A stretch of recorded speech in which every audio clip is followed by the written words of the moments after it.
As ready as we can ever be, yeah. Oh, we're just going live. All right. Hello and welcome. I said, are we ready?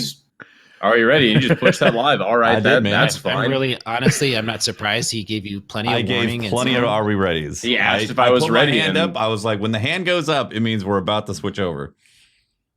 All right. Well, it was not a surprise. Hello and welcome to the 127th episode of the Destiny Community Podcast. Brought to you by my inability to, be ready to go live. Brought to you by I'm in a competition to get a custom-made Scuf controller, so you should use code Watts. Also, we have code DCP and code Holtz. No, I could win a custom controller for everybody. But I mean, permanently on the store forever. But for this week, yeah, please do use Watts' code if you plan on buying a Scuf controller. What is going on here? Is this a podcast or what? I don't know. Are we on a podcast? I know what you're talking about. Are we live? Pope, save us. We're live. We're not live yet. No, Pope is gone. Close it back down. Chad, how you doing, man? We'll take this back from the top. Doing good. Welcome, man. I'm actually pretty tired. I've been doing 14-hour days of schooling this week, and that was after a weekend away from being out of town. So I'm like, that's intense. Now into spring break. It's now gaming time, and I couldn't be more excited. That's an intense schedule, man. What if it's not too personal, what are you studying in school right now? Training to be a licensed massage therapist, actually. Okay, that's a little personal. I'm sorry. If you want a back rub at Guardian Con, I got you, Tefty. That sounds amazing, actually. Yeah. Yeah. Well, you wear the hat while you give the back rub. Can we do back rubs for subs? Rubs for subs, man. That's how you get subs right there. I'll give you a back rub. Though. Don't worry, it's not weird. I'm a licensed massage therapist. Exactly. There you go. Yeah. That's awesome, man. Something unique to stand out with. Yeah. So tell us a little something. What is who is Chadlantis? Give it. How would you present yourself to somebody who doesn't know your channel and what you do? I'm like a jack of all trades, master of none kind of a person. We're talking about it a little bit in the pre-show. I really like variety and content that I experience. I like playing all of the characters, Hunter, Warlock, Titan for Destiny. I like to try out all of the different classes. When I got into Apex, I did all the characters and at least 100 kills in each one was the first thing I did, just to get a full experience. And I've used all the guns, everything. So I just really like to have a good idea of everything about the game to really feel it out. And I like to translate that initial experience into just having a full understanding of the games. And that way I can better help people get better at games as well. So I recently started getting into journalism a lot, trying to write articles for guides and tips for how to get better, things like that. I tried YouTube doing stuff like that, but it never really felt right. But writing journalism felt better. So I've been doing that lately. Nice. So I like to try to do my best to help people get better as much as they can while keeping nice conversations going. Try to be constructive and productive with the conversations a lot, while having time to just talk about memes or whatever too, and then do my best to not be bad at video games in the meantime. Would you say you're like a sandbox type of guy? Sounds like you want to get into all the facets of what makes the sandbox tick, and then find the stuff that stands out. Yeah, and that's something that I've been really into doing, like speed running and stuff like that in the past too. It's just I really like to try to figure out how to optimize things and strategize. I love strategic analysis. It's one of my favorite things about video games. Like when I watch esports, I love just diving into strategy and map movements and how people adapt to each other and how they're optimizing using the best advantages they can get with certain guns or certain loadouts, builds, whatever it may be for the game. So I definitely love diving into that. Something that's always driven me nuts about Bungie in the past was their guides. They've been doing great lately. Not the guides, they're like patch notes. They would say we adjusted it a little bit, increased, a little bit decreased. What does that mean?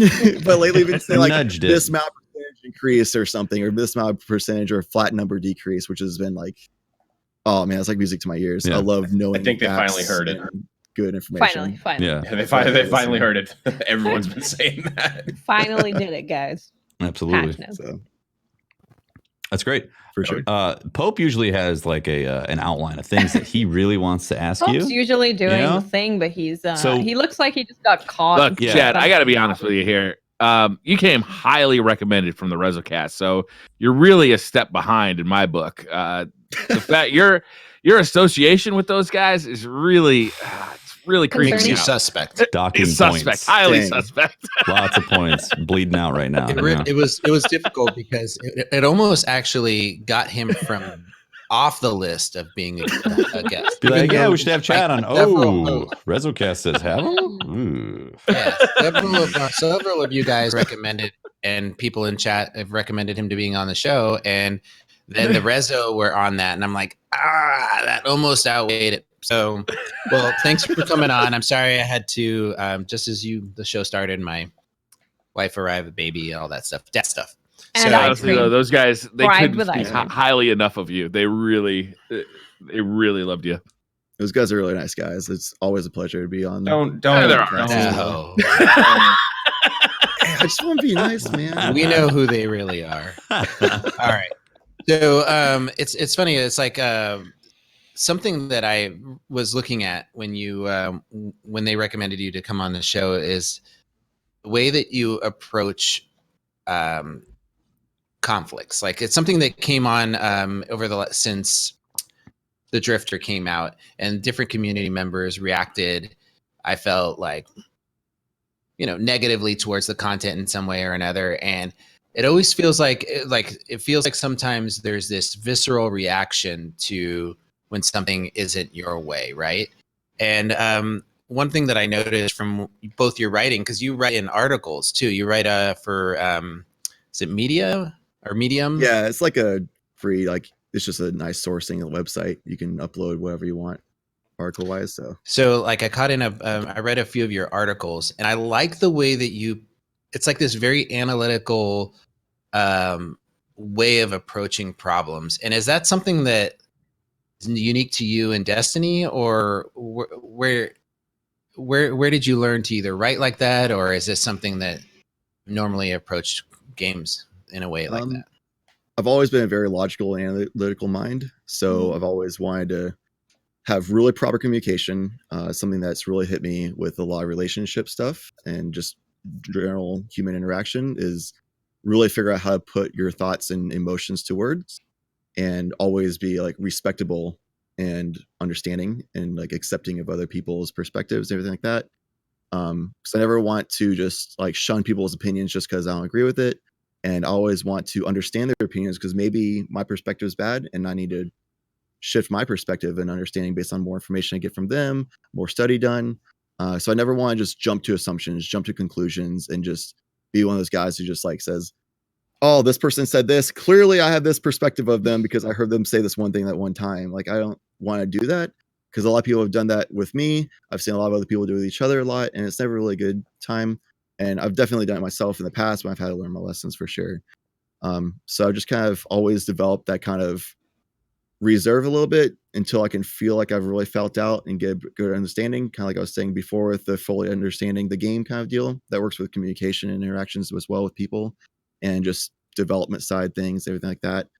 And then as far as journalism style of writing, I've actually never really studied journalism. I never went to school for it. I got a bachelor's in science, so just general skills I learned from college really is just my writing ability. Other than that, it's just kind of being around gaming and journalism stuff, kind of like hearing passively a lot of YouTube content style of journalism. I've done experience with that a little bit in the past. And then actually for reference for how format things and trying to figure out styles, I kind of looked at people like Paul Tassi, who works for Forbes or writes for Forbes. He's been a guest on this show. He's a good guy. He's really good at journalism for sure. I've never interacted with him personally. His clickbaits are premium. Yeah, if you want to know the best 5 things out of anything, just talk to Paul. Yeah, that's something that's probably bad for me because I don't really work clickbaits very well. I just say it how it is really how I am. So I'm really poor at marketing decisions with that regard. But I don't know. It's just I want to be natural and organic about things. So I just here's these thoughts I have. You can be natural and organic and still be clickbait. Just type it. Yeah, I think so too. Fine. Just make sure you have your thumbnails and titles clickbait, and then the content can be substantive. Mm-hmm. You'll shock the world. You'll be you'll have this you'll be like a flashy Ferrari, but inside you'll be like this really reliable car that has, really great gas mileage. Exactly. Yeah. You know, Gotcha. it'd be awesome. Yeah, you just have to be aware of the clickbait. Hybrid Clickbait aware content, and then you'll be successful. So what I noticed on your channel, like, or on your content, that you really jumped into Apex with both feet. I mean, what is Apex giving to you that maybe Destiny isn't right now? Ooh. PvP. A lot of it is PvP. Yeah. Okay. Destiny's really slow at sandbox updates. And a lot of it for me with PvP is I really enjoy meta shifts and experiencing new things, like I've talked about a lot. So I like to just explore and grow and learn more. And I felt like with Destiny PvP, I got to a point where I kind of just didn't feel like anything was really different day to day for PvP. I kind of just seeing the same stuff over and over and over. Sure. And if I'm not being competitive going to esports side or anything like that, and I'm not like providing a service by helping people go like flawless trials, which you can't do anymore. And competitive, like Not Forgotten helps like that, is a terrible format for helping people. So I couldn't really feel like I was growing at all anymore. And I just wanted to experience something new and branch out. And then Apex came in, and it's a fun movement system. You move super fast all the time. I love going fast. Yeah. You can be very aggressive if you want to be, which is actually kind of the meta right now. And they provide a lot of things for a battle royale that were things that I desperately wanted out of games like Fortnite and stuff that really I got out of battle royales from. Primarily the respawn system. I know like a lot of other things have like the down and you can like revive them, but so many times you get thirsted, but your team won the fight anyway, like immediately after. You're like, dang man, I have to sit here literally for like 15, 20 minutes and just watch my team play. And as a streamer, that's really rough too, because you're literally just sitting there watching other people play as a streamer. So it's really hard to be engaging and provide content if you're just literally spectating. Exactly. Whereas in Apex, if you wait too long for the 8 seconds, you don't get it still, but that's kind of rare that it happens. Either your team will win the fight right away and get their beacon and you can respawn, or you'll lose the fight anyway and then just go into the next game. So I can constantly be playing in that game, whereas other battle royals I might be on the sidelines for a bit, which kind of sucks. I agree. So I was curious to hear, based on, like, I know Watts and I mean, I know some of us play Apex quite a bit, and I'm curious to hear if you could bring some aspect of Apex over to Destiny PvP, what would you want to drag over? What would it be? A few things for sure. I was actually playing a little bit before this podcast, and the weapon swap speed is so slow. I would like snipe somebody by them. I try to switch to my last word. I'm like, man, just watching myself move in slow motion in comparison to Apex, it felt like. And the movement speed's really slow. There's so many times I was trying to like push 3 to swap to no weapons to run faster out of a situation in the Crucible. I forgot my heavy weapon. Like, this isn't helping. I have no ammo for this thing. Oh man. So like being able to move faster is like some kind of like movement ability boosting would be really cool, which there's already the stuff like that with like Titan skating stuff, but just overall like the pace of the game feels a little bit slower than Apex. And then like this the swap speed is really like the movement speed I think is honestly fine. But that combined with the swap speed that's slower. You can't do like sliding moves for like movement boosts down like hills and stuff. Yeah. So there's like little things like that Apex has that Destiny feels like it's kind of like a standardized speed of movement. They do have like the hunter jumps, you can jump forward. Titan skating, we all know about that. That's been beaten down. Warlocks have like the bunny hopping they can do, which is really nice. So there are little things, but the burst of speed comparison to the burst of speed you get in Apex when you do slide jumping on hills and stuff is just, it's not the same. But when that combined with weapon swap speed really just makes the pace of the game feel a lot slower than something like Apex. And also Apex has a lot more character variety.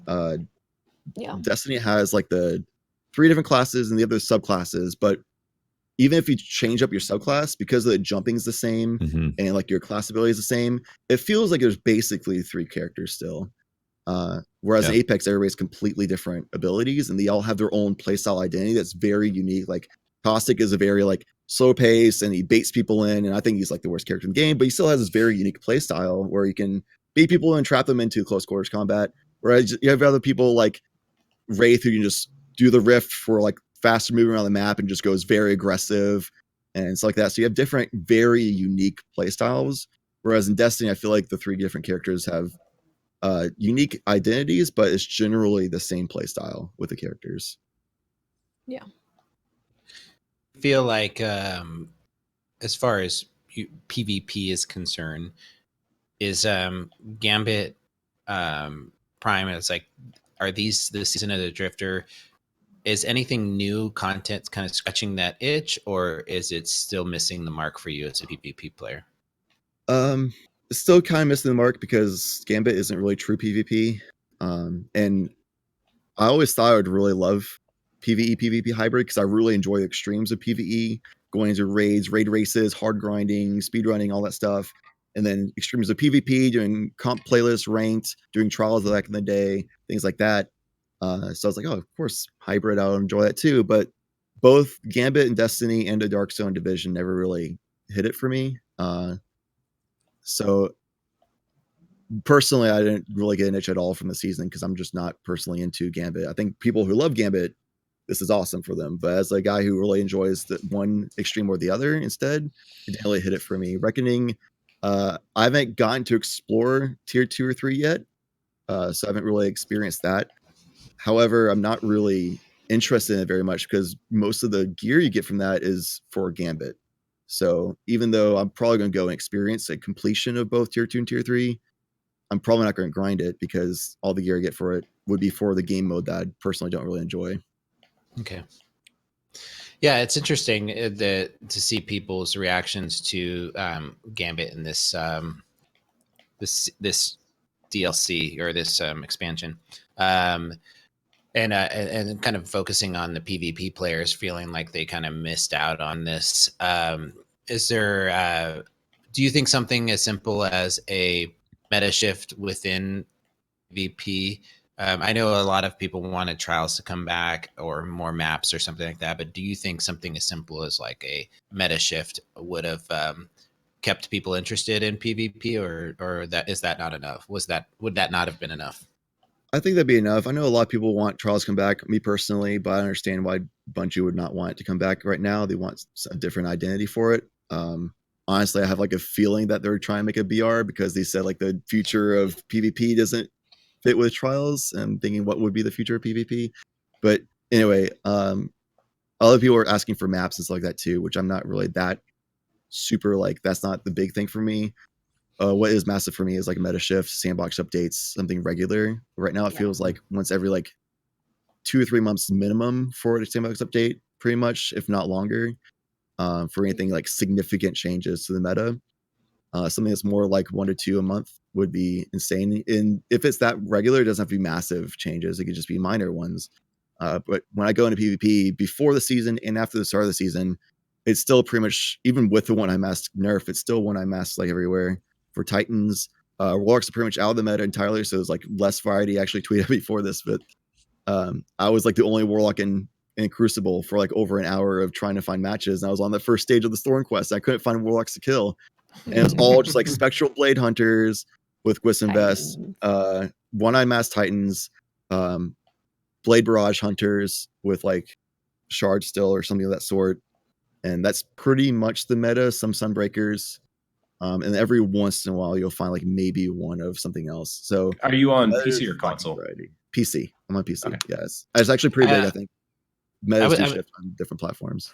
Yeah, I'm curious about like anybody, like all you guys. I'm curious to hear if you guys think like a playlist in a comp playlist or even a social playlist, but that had an Apex style opening screen where all the varieties of characters were there listed, Arc Titan, Solar Titan, or something similar to that, and you had each teammate had to pick one, and teammates couldn't pick a second. Would something like that be interesting for in Destiny, or is it would have like, to be a completely different game, like a different like. I wouldn't want to go from playing like I'm going to log into my hunter. Now I'm going to log into this game mode and not play my hunter. Transfer your weapons real quick because somebody picked the one you want. Yeah, like it would have to be its own separate thing. Unless there was loadouts, like legit loadouts in the game that saved stuff.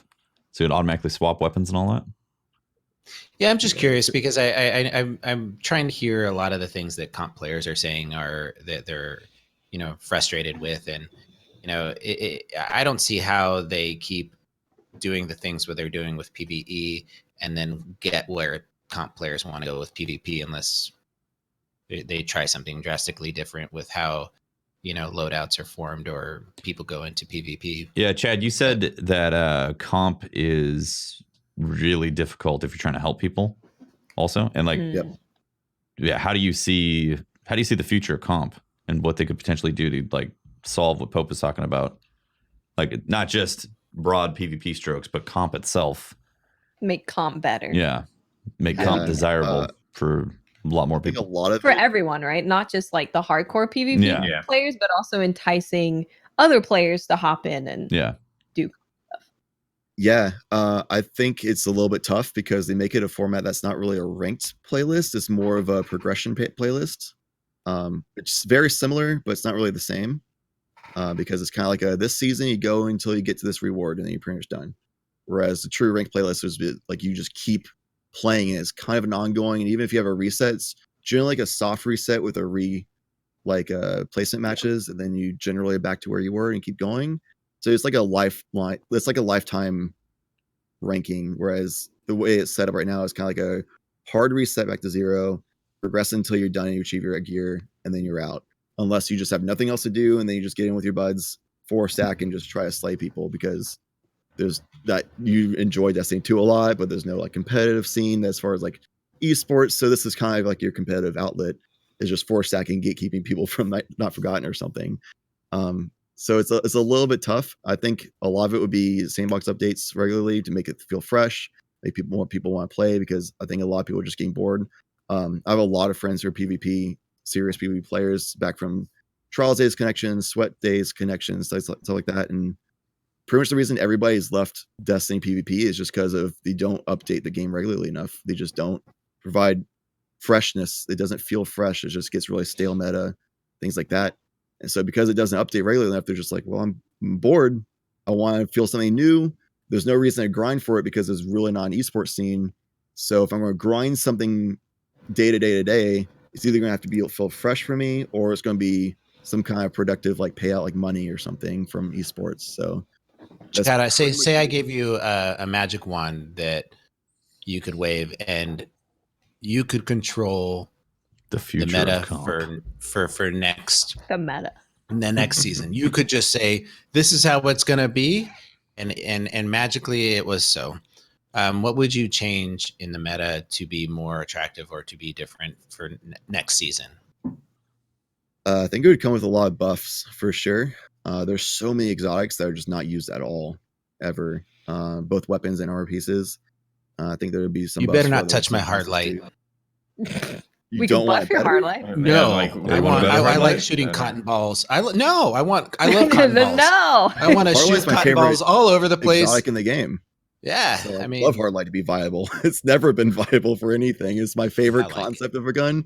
So I would buff the crap out of hard light. It would be the best weapon in the game for sure. No, I would just try to buff other classes because I think like I might do like some minor nerfs for things like Spectral Blades. It was a little bit weird that Spectral and Nova Warp were both like really high up there, and then they like destroy Nova Warp, but then like barely nerf Spectral Blades. So I probably would lower Spectral Blades a little bit, raise up Nova Warp a little bit, but then like buff a lot of other things that are not used often up to those levels, because I think those levels are actually pretty solid. I also would make shotgun meleeing with high impact shotguns a thing, because oh my god, I cannot tell you how many times in Destiny 1 somebody popped their super in my face and I just shut them down for being a mess play. But then Destiny 2, they popped their super in my face, I shotgun meleeed them, and then they kill me anyway. And I feel completely hopeless, like completely defenseless, and there's no playmaking opportunity to punish mistakes. More often, ability to punish bad positioning, punish mistakes from other players would be huge. So something like being able to shotgun melee again, headshot snipers, stuff like that. Please, yes. Headshots awesome. with snipers so, for sure. Because right now it feels like you can kind of just YOLO all over the map. And then as long as you do it fast enough and you have a super, you're untouchable almost. And then power ammo is like the only counter if you don't also have a super, or you just back up a lot and then everybody team shots down like a tunnel or something. Like that's like the only answers you have if you're by yourself Or jump off the and you're edge. just playing or something, you jump off the edge, which is another thing that would be fixed for sure. Like control and clash, I'd probably make it to where you lose a point for your team if there's no kill credit for the other team. Whereas survival and countdown, they already have their own ways of countering that kind of play style or decision making. But yeah, being able to outplay and punish people who make mistakes would be huge. And then try to buff a lot of stuff with very minor nerfs otherwise to try and make more variety be in the game, to try to have as much freshness, make things feel new while you never feel powerless. A game that is about empowering your character, you feel really powerless a lot in PvP for sure. That's interesting. I hadn't actually heard anybody describe it to me that way, and it makes a lot of sense. I feel like you're in a game that is trying to change to make us be more powerful with these powerful things. The way that you just described it, it does make you feel powerless when you're playing. Like you don't have a counter to these powerful. Yeah, and I think if I could say one last thing, I think it's good that supers are a thing that make you feel more powerful. You should be able to have this invested resource and commodity that you use to get an advantage on the map. I think it's a really cool idea. Same with heavy weapons. It's just so heavily weighted to that right now is the problem, I think. Yeah, I think there's too much heavy ammo in comp. Or just in general. Like, it's not fun. I don't even like picking up heavy ammo because it just feels kind of boring running around when other people don't have heavy and I'm just spraying them down and they don't have a chance. I don't really. I love that. I mean, I like Destiny 1. It's like, this is the heavy moment of the round. Yeah, I prefer that. Everybody in the team get heavy, but then you can also make a play to shut down the other team's heavy with a crazy super usage or something. You're going to get team shot at, but maybe you can outplay them, and that's a huge advantage for your team. So you have like a shining moment. I love stuff like that. Yeah, that was really cool. But right now, it's like we're just playing King of the Hill. No matter what game mode we play, it's literally King of the Hill around heavy ammo, and then you just translate that economy to something else. I'd forgotten about that in Destiny 1. Like everybody, yeah, right. Heavy ammo's inbound, and everybody huddles up, 6 people around one box, and then everybody gets her. Like somebody's about to respawn, you're like, "Don't pull it! I'm about to respawn. Come on, you know." And every time I would go to the other side of the map and try and just kill the team. Oh yeah, lots. That was fun to see you do that. That was like your thing. I think a lot of slayers, heading over there and trying to get that multi, go over there, use a slam for your team. Try and do something cool. Yeah. High risk, high reward move. Yeah. It's interesting how like a little change like that made such a big difference in how that quick play feels. Yeah. Well, it's we appreciate you coming on. I'm excited to hear us talk about like Season of the Drifter and some of your takes on the changes that they've made and where we are with our characters. But before we get going, we need it on record.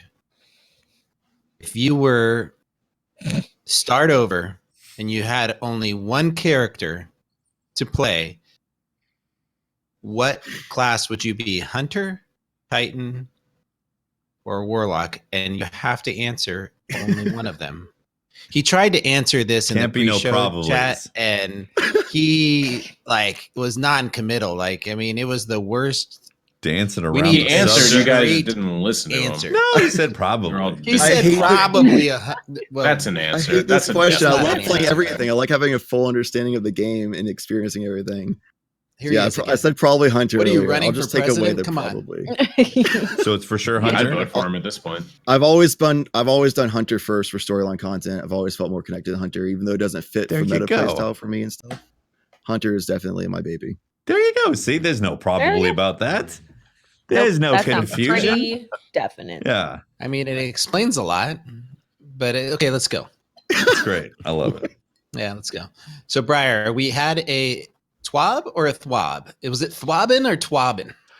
There you go, THWAB. But we had some actual content drop. So why don't we talk about that? Okay. Yeah, why don't we talk about Let's do that. Probably something to talk about when there's nothing to talk about. Oh, no. In the THWAB, they talks about the new content. There's But let's good talk. info. Let's just do it. Yeah. Yeah. However you want to do this, So Briar. how's- You're How at the helm. are we starting? THORN, with our right? allegiances so we know who to Let's hate? talk about the allegiance quest. Oh, Yeah, really? that's important. You don't want to That's go really Thorn first? important. All right, let's do allegiances. Let's No, do fuck it. Thorn. So, raise of hands for our audio listeners who actually Oh, great. went to Vanguard. I'm a Vanguard. I'm a Vanguard. Yay! This is why we're friends. Yeah, exactly. We're loyal people. Yeah. I did look, I picked Vanguard and I was like, yeah, you know, it can't be that big of a deal.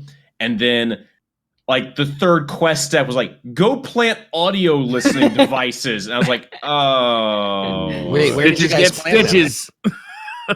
Where I'm did you not gonna plant them? tell you. I'm not a telling snitch. you. I just okay. The quest was like kind of bugged, and you could plant them in different areas, but it just kept resetting after I planted one. So I just planted a shit ton of audio listening devices in like this one spot.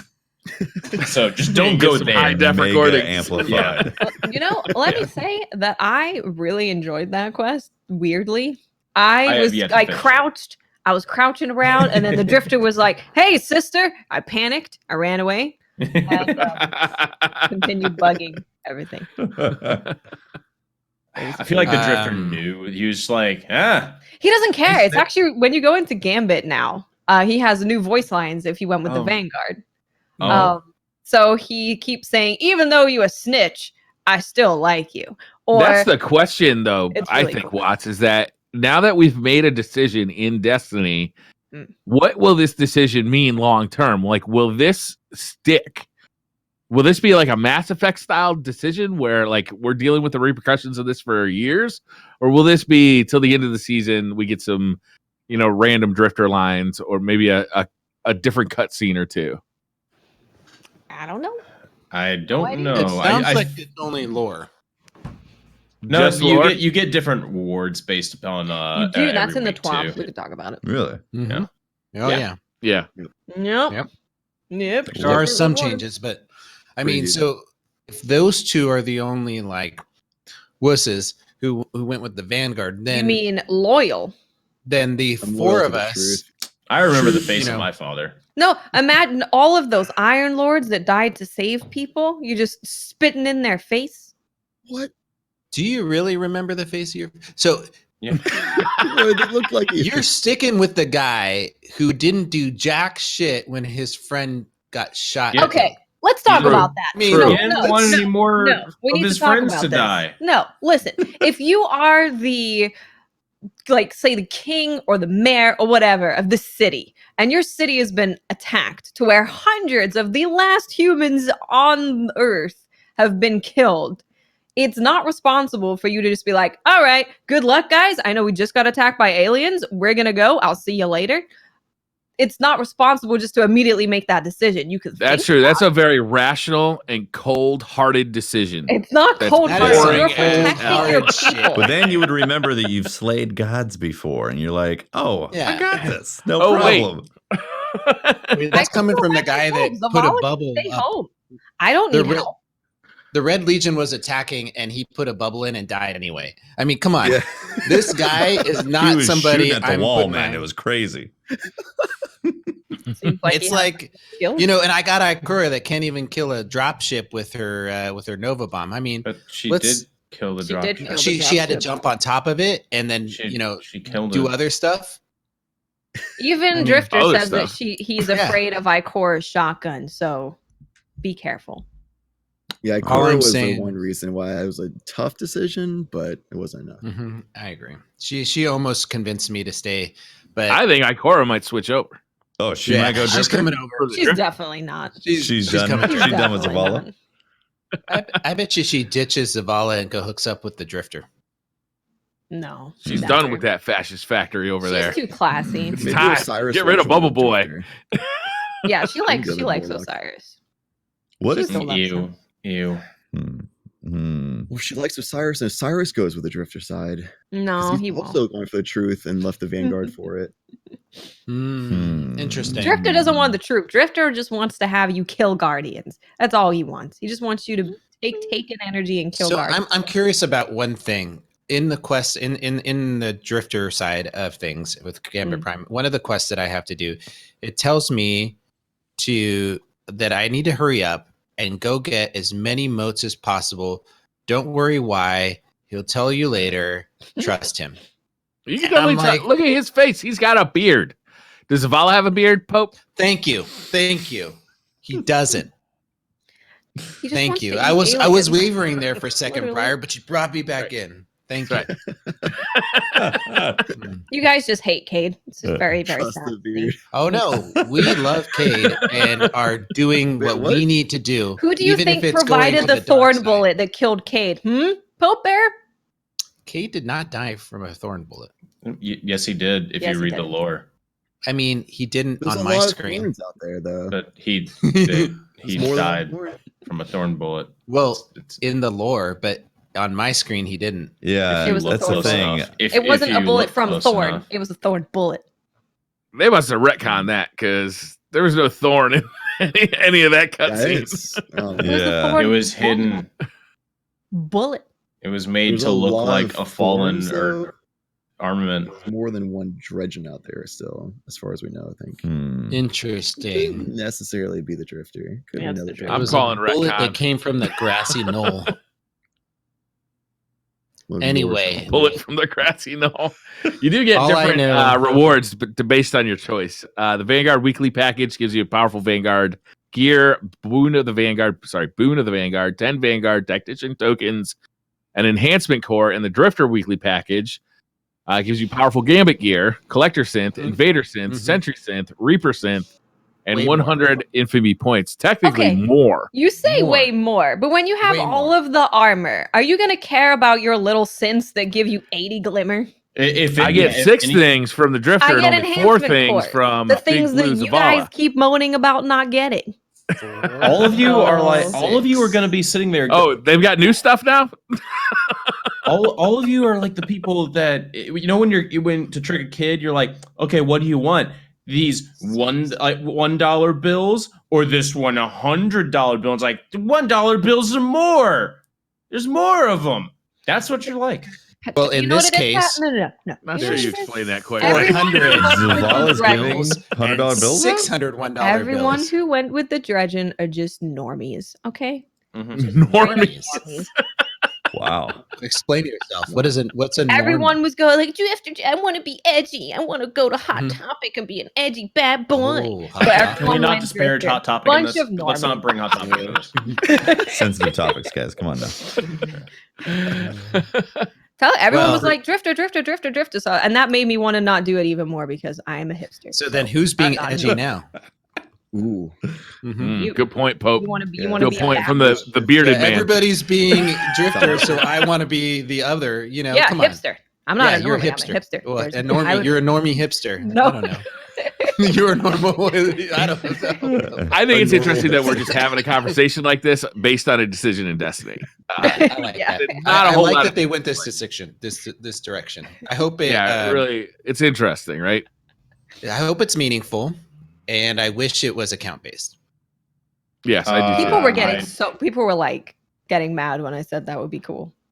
I was like, I actually know, don't but- agree. I think we had a great experiment like with the faction rallies. It was like, hey, it's account based, and it's like, I don't know. You play your characters differently from each other, so your characters definitely have different identities. Well, I do, and it's hard to say, oh yeah, everyone should have to play the way that I would do, which is like, oh yeah, all my characters have the same type of personality. I'm going to play them the same way, but there's a very large portion of people that just say, okay, my warlock is, neutral good. My Titan's lawful evil, That's a valid argument for sure, but I just feel like it takes the stakes off of the choice, right? It does, If yeah. I I mean, can just make a if different you- choice on a different character in an hour, like there's nothing riding on that choice anymore.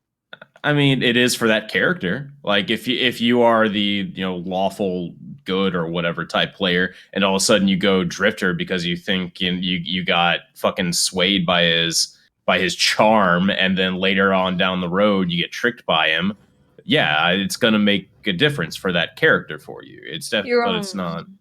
You're all the No. old ladies that on dating websites that get tricked by the dude to give him money. What do you Oh, mean, yeah. old ladies, fucking guys on sites, catfish. Just Why do you hate old people, Watts? You're anti-ageist. God. That's why I left the Oh my Vanguard, gosh. because they hate old people. You know, That's right. Drifter also doesn't like Future War Cult. So if you like Future War Cult, Tony You know wants what the Vanguard also doesn't like? They don't like puppies and kitty cats They and do cute like puppies. babies and That's right. lollipops. They tried ice to cream. save all of those. You You were know what like, they don't like? Freedom. They don't like freedom. They don't like democracy. And they're trying to take my guns away from me. Honestly, I'm with you, Uh, Briar. Like, I think like when the decision really matters to what you're picking, I think it makes it a lot more interesting. Because yeah, I think. Yeah. No, sorry, continue. no, you can get both sides of it by having multiple characters. Right. Just- So you're just like, yeah, I'll go with this one, but Yeah, I'll just go with the next one on my other character. yeah, It's just different school of thought for sure. yeah. I know. I know Yeah. people's arguments was that you get lore when you go to the Vanguard. You get more lore. But if they just made it to where you go with the Vanguard and honors like literally writing you letters every day directly to you, but maybe if you go Drifter, you find the letters later. I think that would be fine. Mhm. Find So some I don't find think it's difficult. some snitch didn't hide their letters. Some snitch didn't hide their letters in the appropriate did it. snitch locations. This one says Watts right on it.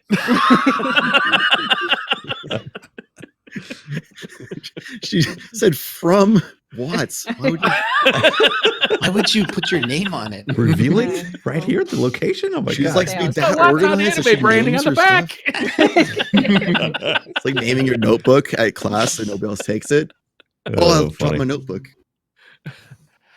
Thorn also was released to the masses. There was a quest to go get Thorn. Patrick, I watched your review today, and I was actually impressed because it's a very different gun. It's aesthetically the same gun, and there's some similarities to the Destiny 1 gun. Yeah. But actually, functionally, it's quite different. Yeah, no, the weapon functions way different than it did in D. It's basically combine.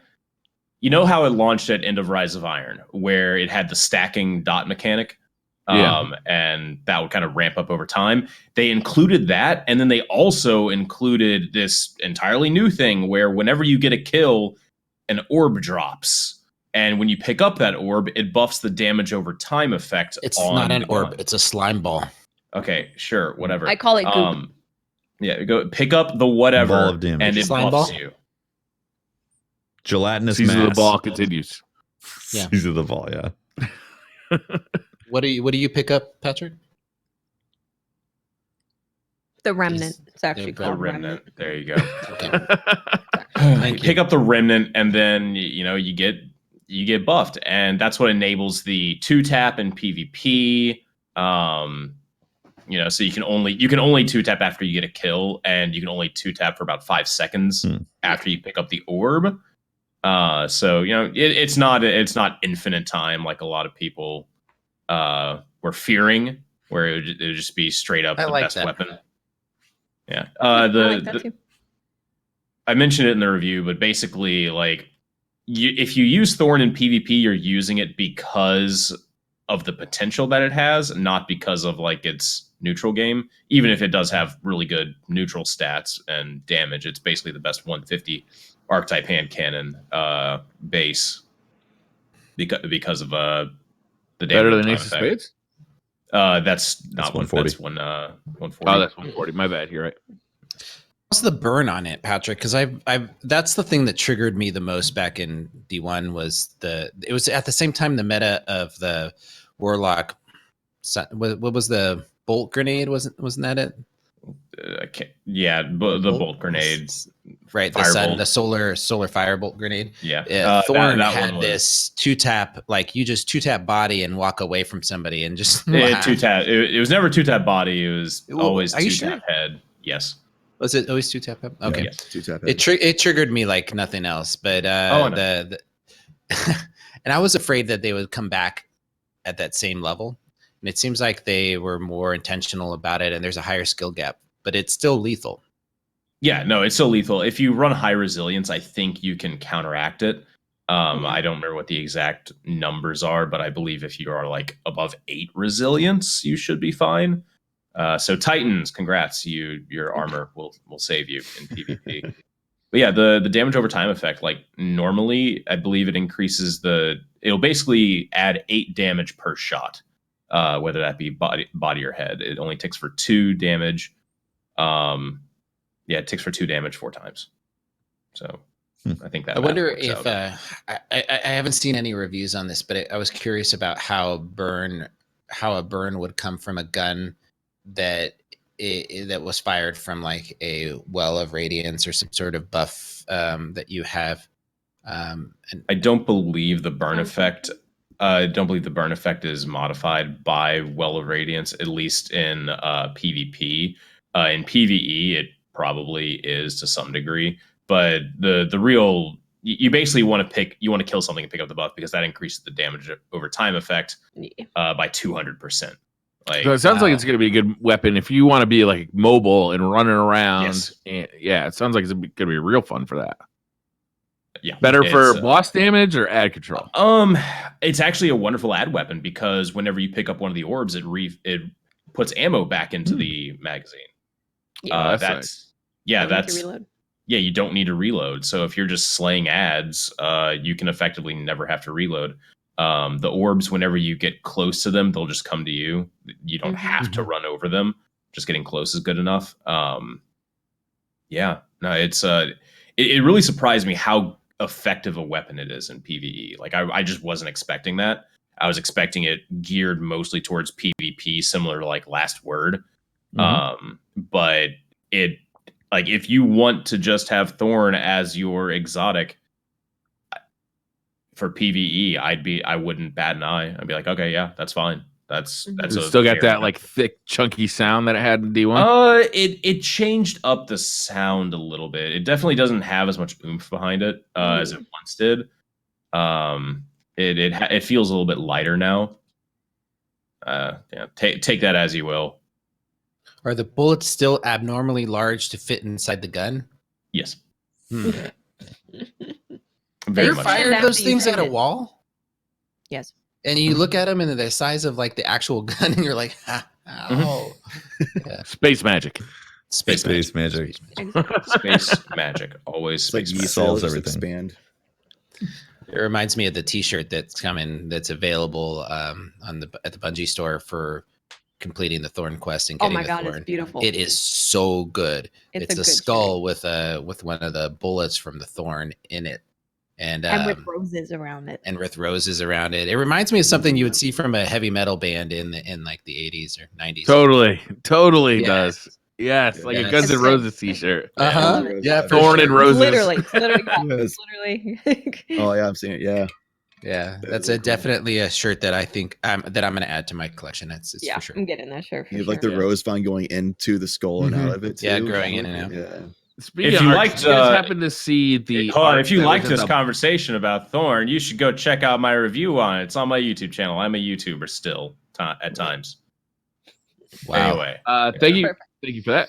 Did you guys see the artwork at the end of the TWAB this week? I think it was like the best part of the Yes. TWAB. It was Oh, the Cade one. Oh no, yeah, the one for Kate. Isabumo Ariko, I believe is the artist's name, and it's like a Japanese looking. oh yeah, Yeah, it's it a period is piece. like I would like a poster or a T-shirt of that because Yeah. that is some of the coolest artwork I've seen in a while. I think I'm gonna make that my wallpaper. So, Like, I'm curious So good. about this. Maybe you guys know the answer to this. Is that like the original form of Cade before he became a robot? Before his Hold on. consciousness was downloaded into I don't think so. I think it's Oh, just like a Japanese. Japanese demon take on I'm just Cade. curious, The- man. Like, Like, The horn and and I even then- like how his gun is like a flintlock pistol with the, but Yeah. it still has the ace on it. Old school It's era. really yeah. cool. it does look cool. Where's the bird come from though? It's the the colonel. chicken. It's his the chicken. colonel, okay. Oh, It's the rooster. it's the Colonel. That's so cool. Yeah, it's the chicken that just got. He was more badass then Yeah. before he became Just calmed down domesticated. over time. It is a very cool piece of art. Like, Oh, it's at 8. Yeah, I don't got get it. posters much, but I would probably want this as a poster. It's Yeah. definitely poster yeah, it's quality. cool. yeah, You tried I to hope he say sells that. it as prints. Explain it, Watts. What does that mean? It's an Edo period interpretation of Cade. So it's just a point in time during Japanese history. So it's like the art from that time period is what it is. Samurai time. Oh, It's like okay, Rurouni cool. Kenshin stuff. Yeah. you know how they say a Ming vase, vase, Ming vase, Vase. Vase. whatever. Vase. Like that's just a period of time for Yeah. that particular style. Same thing here. Yep. It's Dynasty, yeah. Dynasty. Mm-hmm. Any other Destiny we want to talk about before we move on? Did you Did we guys talk about the we Reckoning haven't tier talked two? about we Yeah. haven't talked about tier 2. Tier 2, we haven't tier talked 3 comes out about tomorrow. stuff like that. Yeah. Oh, that's And right. So- Invitations of the Nine comes out tomorrow. How many of you guys Mhm. got a chance to? Well, I'm going to talk about my experience through tier 2, Go for it. Okay. Reckoning. So I'm grossly underleveled at 650, Mhm. and snipers are able to one shot me, and Hilarious. we just Rough. formed a new version of bubble tether murder. Yep. Nice. Okay. Ooh. So we had a Titan bubble, a a hunter, with the bow, and a warlock with a nova bomb, and then we added a warlock with a radiance well, and we just absolutely just murdered everything. Titan bubble. Sounds like you're hanging out with a bad crowd. A lot of warlocks. Oh, in it there. was man. it was it was the right crowd, Briar, to get the job done. We don't worry about what's right and wrong. We just get the job done, right? Oh, I got you. Hmm. All right. Is it right to go kill the people that killed our friend? Maybe, maybe Yes. not.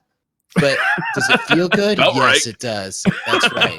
It's Drifter Allegiance mentality. I like it. So anyway, we got through, and it's the reckoning on tier 2 is no joke. Mhm. They add in a lot more beefier enemies. It gets harder towards the darkness or the area where you teleport in. I just think that it makes me curious to see.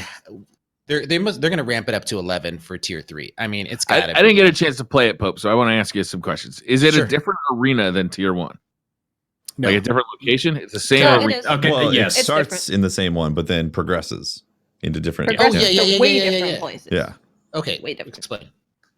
Go ahead. Yeah. So the first. Oh, sorry. No, Tefty, you do it. Sure. Okay. So yeah, you start on the first location. You kill some waves of ads, and then you go to this bridge section, and you have to control points on the bridge to keep unlocking the next part of the bridge. That's right. And it gets more and more hectic, Oh. and it's very reminiscent of Crota in the lamps, because like you have to keep moving. You only have like I think 15 seconds before it's if you don't cap it within that time, it makes it each fail. one's 30. Each Is one's it 30 seconds? Okay, yeah. So you have 30 seconds to do each one of these caps.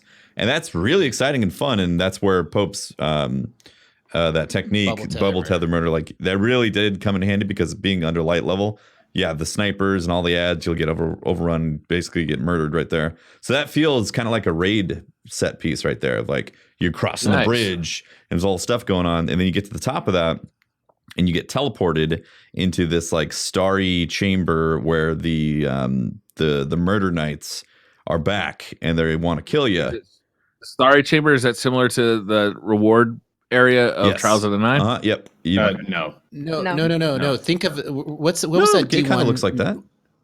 No, where was that D1 night room when you dropped down and you had Alakul? All cool. Oh, Yeah. oh, So cool. But to there's me, stars it's everywhere. more.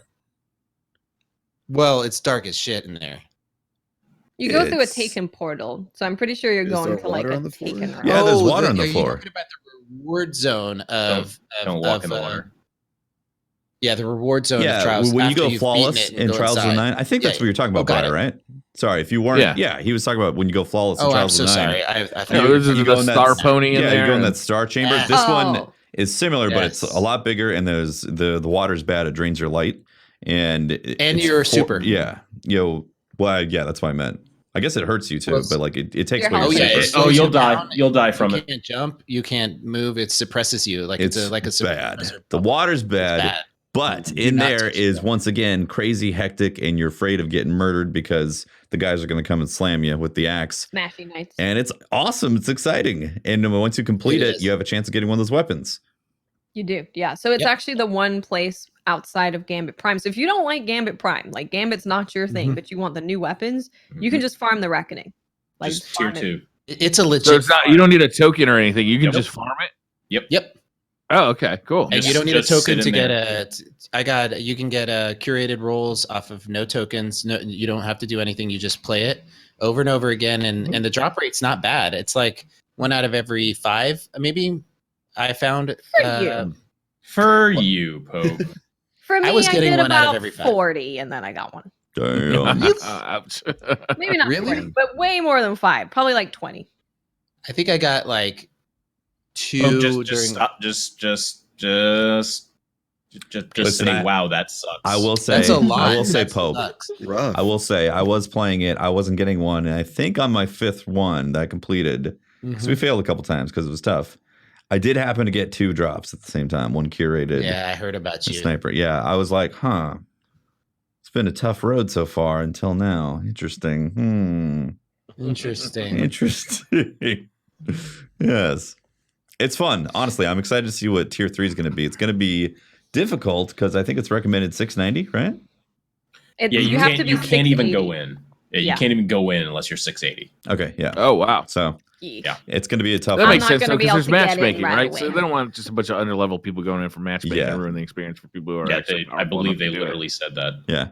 Makes sense. That Yeah. makes sense. It is a great experience. If you haven't tried the tier 2, I would recommend it.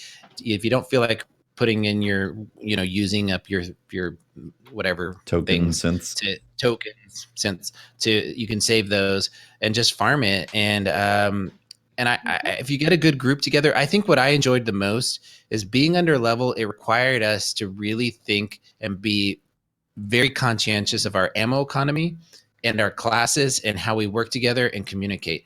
And when you said it's kind of like a raid set piece, that's what not only just the actions and what you had to do to get to the next, to progress, but the level of communication and, at least initially felt like it had that elevated level of, coordination. Somebody had to be taking out the snipers. Yeah. Somebody had to be close quarters taking out the ogres and, the cabal that would boop you off of the. What's off of the interesting though bridge. is that every time you played it, those would change. So it wouldn't always be Mhm. like Yes. hobgoblin. Yeah. Sometimes it's vandal sniping. It's like I like when they do that, when there's variations in every time you play it. Almost We roguelike. had some really yeah. poor RNG on the bridge for one section where we were doing fine, and then I was like, okay, I'm gonna go ahead now, and then 3 ogres spawn in Yes. between the bubble or in between the area we were capping and the next one, and then that just killed us. We were just dead. We're no chance of living through that. It's like, oh no, okay, that's you got to have a tether. Because at those in those transition areas, dropping a tether between the 2 bubbles stopped all of those guys from being able to pound you, and so you would be able to jump over them. But that's I had a lot of fun grinding that out. Once we got the pattern down, it became an efficient farm. Yeah, it was cool. Yep. It's good. I can't wait for tier 3 because we're fighting Oryx, guys. Oh yeah, Orcs is gonna show. Are up. we really? In the Triumph, if you look at the Triumphs, it says that we are fighting the what did they say to describe it? The reimagining of Oryx or the likeness, the likeness of Oryx. So that's really exciting. That's cool. I don't know. I wonder if it's probably just gonna be the shade of Oryx. But can you imagine if you walked in there and it was like big Oryx? We fought the likeness of something else in tier 1, right? Nokris. Yeah. Okay. Yeah. He makes little taken doggos. Yeah, I I believe love that they that added you can show 'em new Gambit Prime, shadow too. minions. It's not just Shadow Thrall; they have Shadow Dogs now too. Yeah. That was really cool. Yeah. No, I had a good time with it. I felt like it was fun. And then in tier 2, the enemies that you're facing are they're gonna hurt. So you have to coordinate. But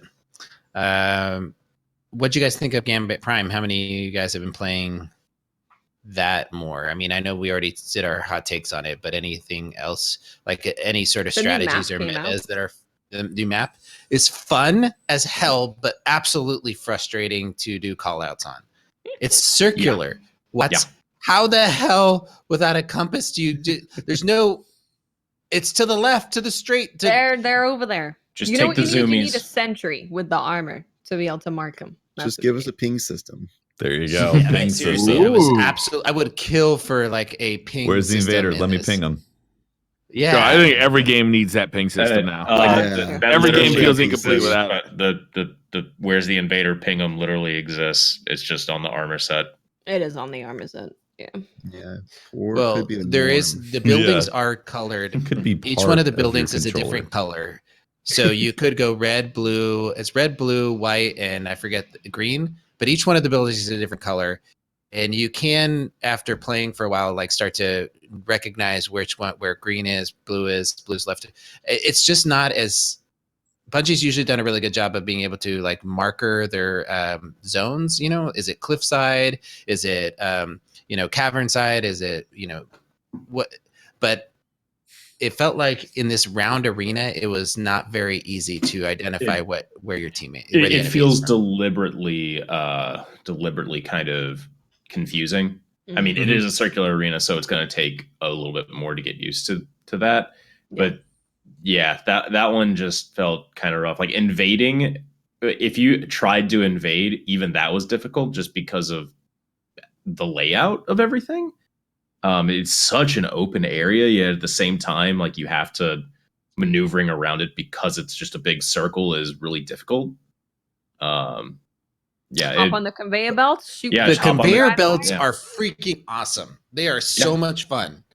I need love more of it. those, please. I was doing a lot of invading, and I would jump on it and run it, and you can go super fast on them. And with the Thunderlord, I was just running around, jumping, and killing the enemy. And because normally people hide right when they you do an invade it, and with that you can get behind them so quickly. Mhm. But it's a great. I really enjoying Prime. How fast it is, and fun and. So, what do you guys think of the of like how they're doing the maps? Because it's like every week they're putting out a new map. But does it seem like, if I understand it correctly, there's only going to be one map per week? It's not going to like go into a rotation where we can just log on. Oh, and- so it's not going to be like all three maps eventually are in a rotation. They're going to rotate maybe. 1 week per. it's going to change one map per week. Yeah, that's We what don't it know that. feels Like like. Trials had a map that week. Yeah, That's what it feels like, but that's not what they've said. I don't know, but I mean that's the way that it is right now. If you go play it, you're only Yeah, going to right get now. that one map. Huh. I thought it was going to be like one map, and then so initially I thought it was going to be one map, and then there's going to be two maps available, Yeah. and then all maps available. But it looks like they're going one, and then all will be available. Or are they just going to keep on I'm- rotating? I don't know. I hope it's not one. I hope if I want to go play Gambit Prime, I hope that like in a play session I see multiple maps. Yeah. I Seeing think the you will, same yeah. map every week just gets really tiresome, because like it's like, oh, I want to play Gambit Prime. Oh, it's on this particular map. Oh, I hate that map because Scorn can spawn on it. Okay, I don't want to play that map anymore.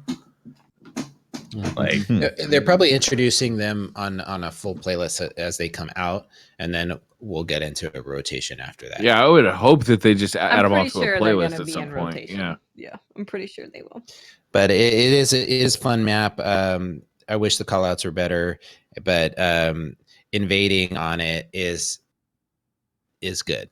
Like if you strategize as a team, that what's the triumph that comes up when you have sucked all their moats out of their bank? Cleaning house, I think it's called. Siphon. Maybe. I think it's I forget what it's I called, don't but remember. it is so satisfying to drop like 3 or 4 big enemies over there and know that the other team has to. You wait for them to deposit like 25 moats or 20 moats or 15, then you drop all yours in, so it locks it down. Then you invade, and then you know the entire team's focused on one point, trying to get those blockers up. At that point, And then you tell them. you kill them all. You kill them all, and then you just sit there and watch as their moats go bloop, bloop, bloop, bloop, bloop, and then it disappears. I love that. It I is love it. the best feeling to have all their modes drained out. So good. Love it. Chat says that in April they're going to be added. The new maps are going to be added to the rotation. Yeah, it's on the like Okay. map. How do you guys Thing. feel about Okay. staggered release on maps? I wouldn't. You know what? I wouldn't have minded if it was one map. Here's an introduction, guys. Get used to Prime. Like we have this one map, and then another map came out, and we were playing those two, and then we got all of them. but I don't think I like the here's one, here's the other one. I'd like to have those two available and then unlock them all. Yep. And there's Yeah, going to I like be that how too. many total? Is it 4? Or is it just 3? 3? Yeah, this is confusing because I feel like it's 3. is it 3? I think it's 3. I think it's 3. They, it's 3. they outline it. There's, I think they're only releasing 2 ones, so it's the 3 total. 3 total, yeah. 4. But no, apparently there's 4. People are saying in 4? chat. Oh, there's 4. This was really Oh, weird. 4. It's like there's this one, there's that one, but then there's I don't know, like the whole Yeah. thing is See, I'm confusing, and I'm like, what? There's a All of us roadmap don't for this, know. yet we're having a discussion about it. Yeah, Yeah. I feel like it confuses things, and if it's not going to be something that's like trials, like I think for the first 3 days having one map is fine, but then it's like it needs to rotate because it's interesting to play different maps. It's like PvP. If you only played that one map, like Variety is nice. yeah, it worked for trials, but you were going for the lighthouse for just like casually playing. I don't know. I feel like it needs more. Yeah, I didn't really like trials because I grinded like 10-hour days all 4 days every week. Mhm. And man, by like Sunday, Monday, I was like, man, I'm tired of this map. Because then once you play that much of a single map only, focusing on it, you start really realizing all these things you don't like about the map because you just like the excitement level starts wearing off, and then you start focusing naturally on like the negatives, which is kind of like a human natural thing. Yeah. And you're just, man, I really wanted to play this different map. But then if you go back to the map later on, then you're kind of like refreshed on it. Like there'll be Exactly. some maps that you play a lot of. I'm tired of it. But then months later, you come back to the map like, oh yeah, this was a fine map. I'm down to play this again. Because you're able to play other stuff and Yep. make things feel In trials, fresh. people were hyper focused on finding whatever exploit there was for that map and then abusing it. Well, people do that for Gambit too. Like Yeah. people are going to try to do whatever they can to win. That's just how it works. People like in the old regular Gambit maps, they figured out the exact spawn locations for invaders. Got to like bird's eye perch nests, so where no matter where they spawn in, they'll have an instant snipe shot angle or something on them, and then get back to farming and stuff like that. So the people figure it out. Cheeses, PvE, PvP, hybrid, whatever it is, they'll figure out what they can do to Yep. win. It's not effort and the most consistency of it. Yep. Rotate the maps. Yeah. Give us variety. Can I talk a little bit about Division? Are we ready to do fucking Division? itching to You talk want to do about I mean, TWAB this. first like- and then division, or Is there What, anything do you want else? to talk about what? TWAB? I was just wondering if there's anything else in the TWAB we should go through before we go to division. Let me go check the TWAB real quick because I We read pretty through much it. covered everything that came out. Yeah, talk about the videos. I'm a Right. big fan of the ding. All the ding, yeah, The all the dings. ding Those compilations. are really cool. The Ding videos have been funny. Very You can pick up a creative. Gambit Prime jersey. Oh, they look cool. To be honest, if you Those if jerseys you look good. just win a I Gambit agree. Prime or win a Gambit Prime match with a full set of Notorious equipped, and Yep. you're good.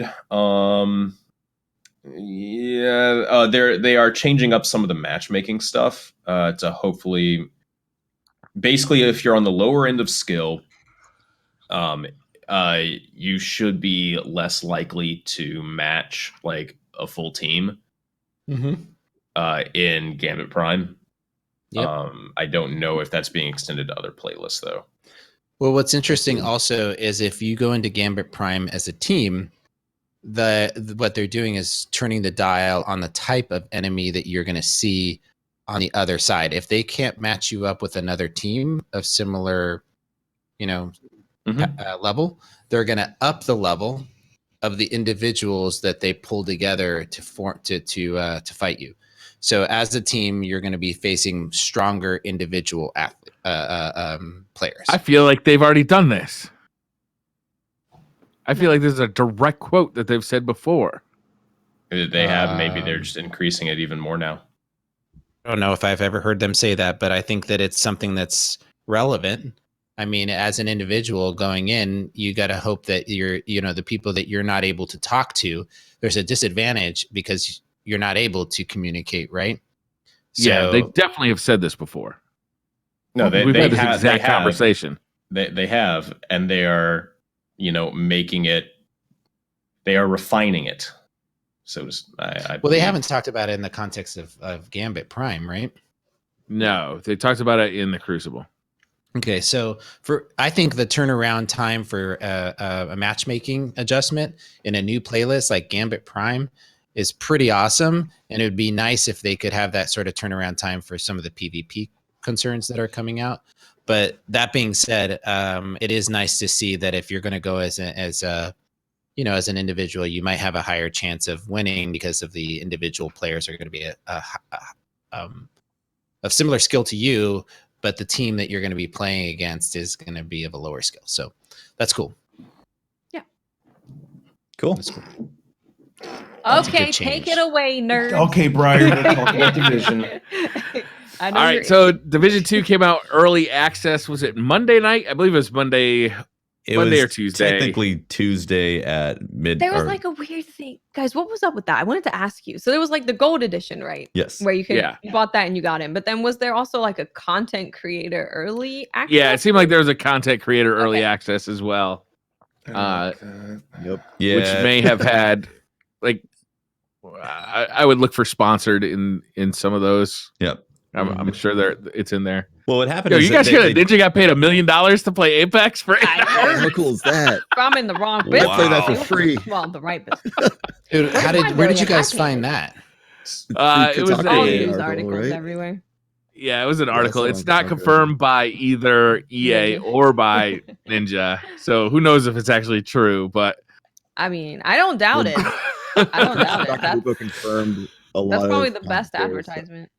A lot of Yeah. content creators at the top are paid to play it. I'm pretty sure Dr. Lupo confirmed that in a tweet in Oh, response yeah, to like the Kotaku. they say article. sponsored right in the tweet and they say sponsored in the stream. They're not hiding it, but Yeah. it was Yeah, but just the amount I think is what was insane. shocking was how much money it was for a 1 8-hour Yeah. stream. Yeah, It was Jesus insane. Christ. That's nuts. I mean, I charged 1.2. That's probably why they didn't ask me. That's probably it. True, true, yeah. You're a little too There it is. expensive. But I'm Well, a little expensive. A little bit pricey to get Pope Bear. Mhm.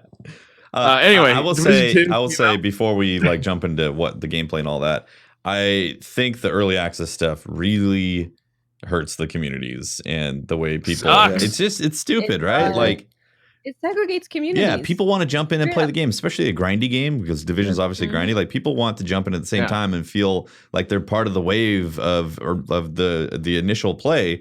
And when you have Yeah. like basically half a week early, like that's significant. Like that's enough to get to end game.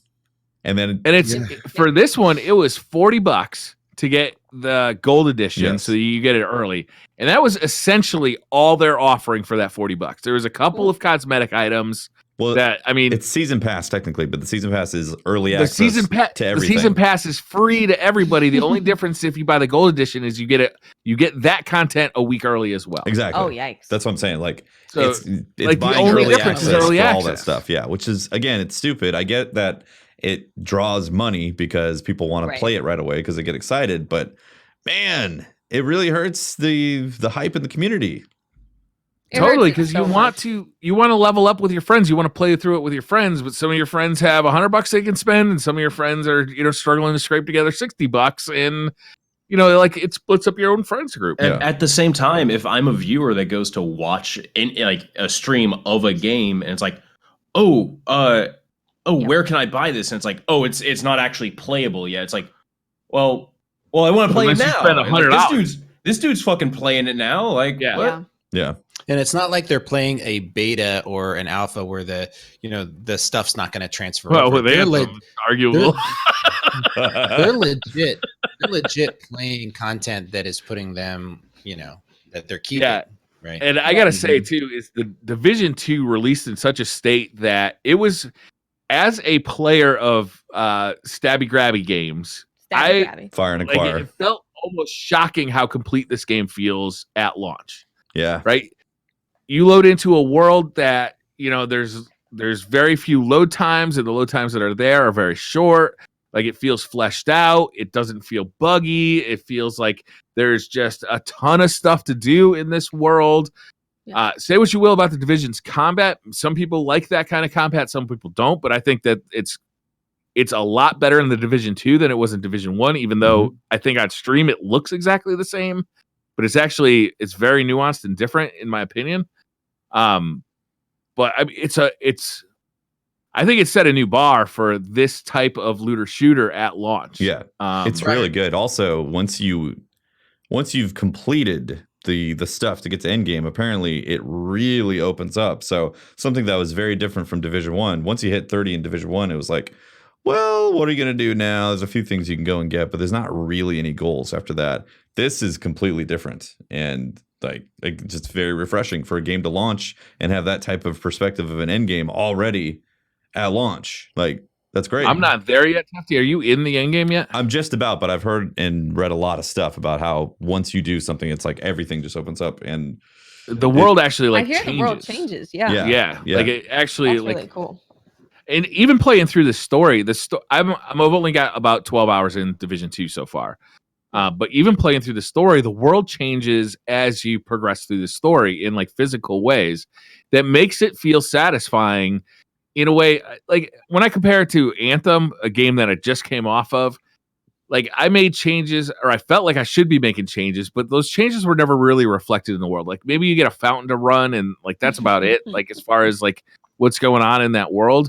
Yeah. But like as I progress through the Division 2, like I really do feel like as I take over this world, I'm making a difference. Mhm. And that's a pretty cool feeling for a game like this. Yeah, a big thing also is Can the I ask something about the story before you guys get into it too far? Sure. Yeah. I was actually going to talk There about is- it just a little. Go ahead. Yeah, well, I was going to say the mission design. So from Division 1, the missions were cool, but they were like, you know, you kind of was like, all right, yeah, that's the mission. I feel like they've stepped it up in Division 2 to where it feels like an evolution. The missions feel more nuanced. Their level design and the way the encounters operate really mesh with the Division combat in a way that just it feels a lot better than Division 1 did. And I thought the Division 1 from 1 to 30 was good. It was fun. I enjoyed that. But this one, I'm just about 30. I'm at level 28 right now, and I've really been enjoying my whole time with it. Like the world building and those missions and the way the story is kind of like developing has been a lot of fun. It's not like a groundbreaking story by any means, and some of the voice acting is weird, and some of the facial animations are like, what the hell is this? You know, but like I'm not playing the They're games. very silent protagonists, so much that it's almost comical when like you've got this like you've got this NPC like pouring her heart out to you and just like, this is our fight, we've got to do this, and then they just cut to your fucking blank stare like character like My guy looks like Lenny Kravitz. But actually, my guy has a backstory. My guy looks like Oh dear. nice. Oh, Yeah. this is about drugs. He's a barista. He's a hipster barista. Okay. All right. Uh-huh. That is obviously a division agent. All right. But also has ties to the drug cartel. So he's Yes. an Oh, opportunist. yeah. All right. He's looking at it as like, oh, okay, well, now I can bring in my connections and he's a good He's guy, shady. but he's shady at the same time. So you want to watch out. He'll kill you, but he's fun. All right. The Drifter. Yeah. I gotta say though, like the standout surprise for me of the Division 2 is the combat. I am so surprised that how much fun I'm having in just like moment to moment engagements in the Division 2, having come off the Division and I did not like it at all. Like I thought that the combat in Division 1 was flat out just boring. Like you stood behind cover and you just, peeked out, you shot stuff until you had to get your health back and duck down again. The change in the AI in these enemies into Division 2, you have to constantly be moving around. You cannot just sit in one spot. Like you are He'll chase you down. Challenge you. much more mobile. And the way that your health works, you feel like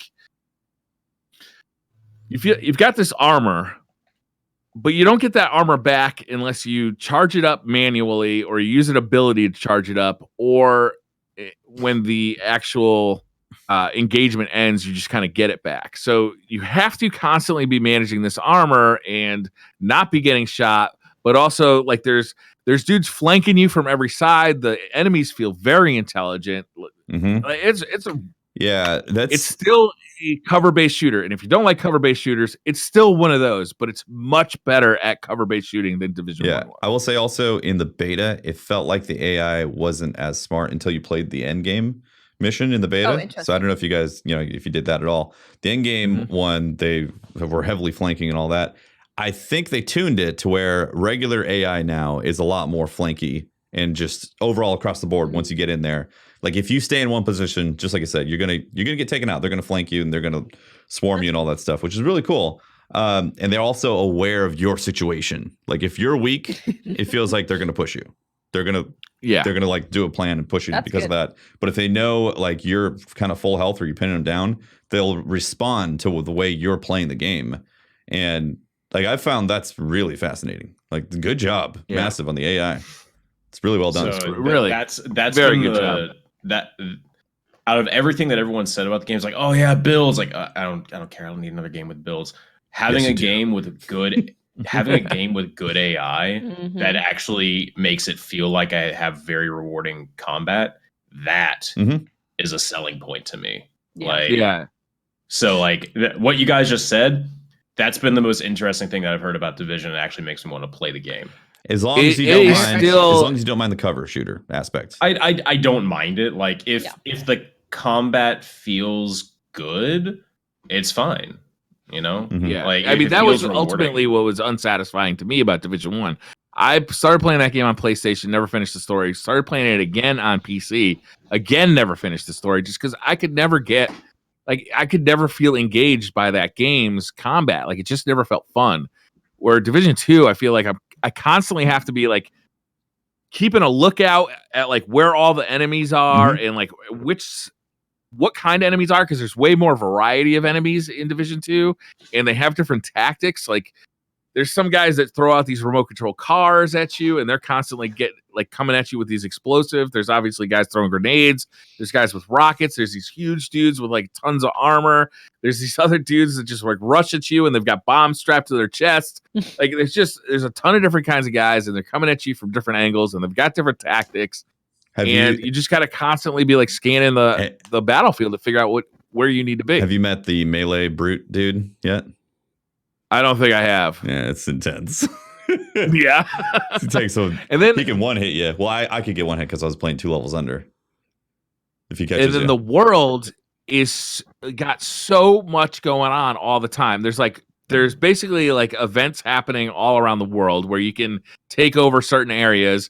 And then there's like random events where you just might run into a yellow health bar guy. Then there's like little secret events where if you shoot a light bulb and walk around a fountain 3 times, a special guy will spawn with special loot, like kind of like world boss style. There's all sorts of cool stuff like that. Is that the hunter? Spawns a hunter? There's hunters. There's a bunch of hunters that have special loot. That's the other thing too, Holtz. Like they have these guys called hunters in the game that is essentially you. And they've tuned the AI to be hyper aggressive.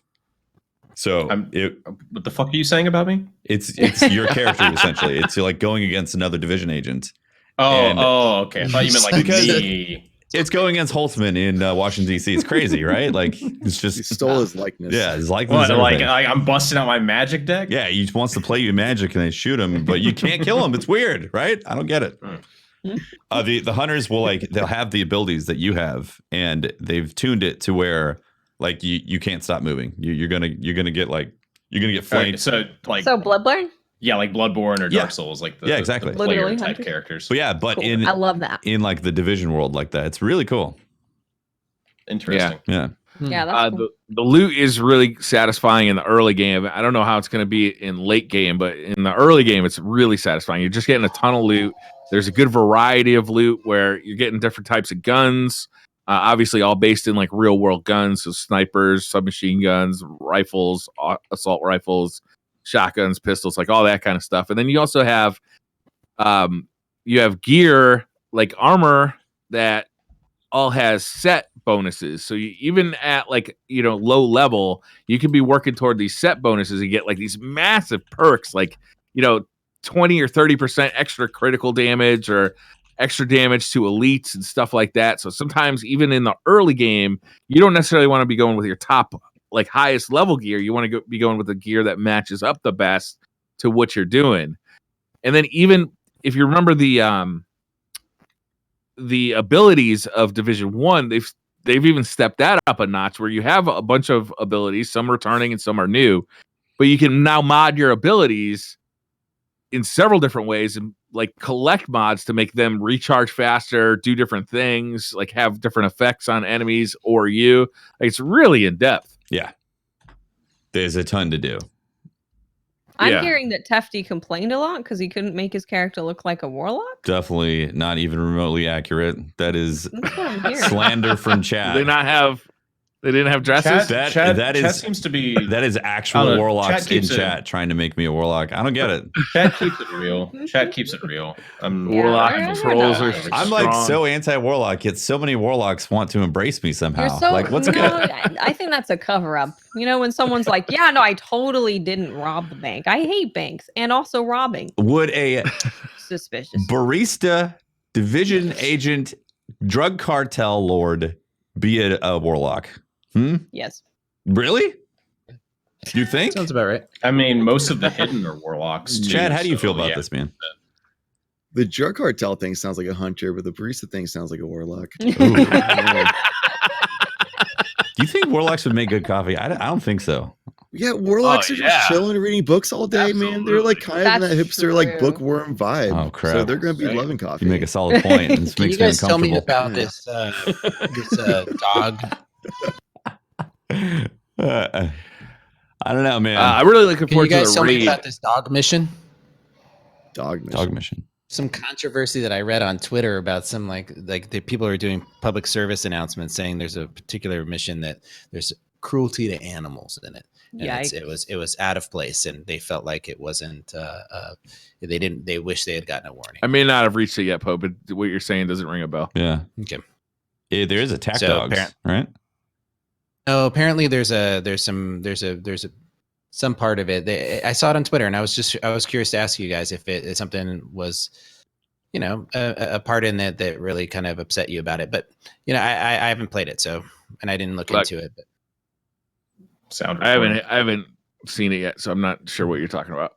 Yeah, I haven't. I'm only 12 hours into the game. I'm level 15. Mm-hmm. Like, I'm really early in on the game. I'm having a blast though, and like it's an especially stark contrast coming right off of Anthem, where I adore Anthem, right? And if Anthem had launched, I actually prefer the gameplay in Anthem over the Division, even the Division 2. Like, I really like the Division 2's gameplay, but the Anthem was just so different with the flying around and the abilities and the way you really synergize your building with those abilities. And I really liked Anthem. It just felt like so fresh and new. Mm-hmm.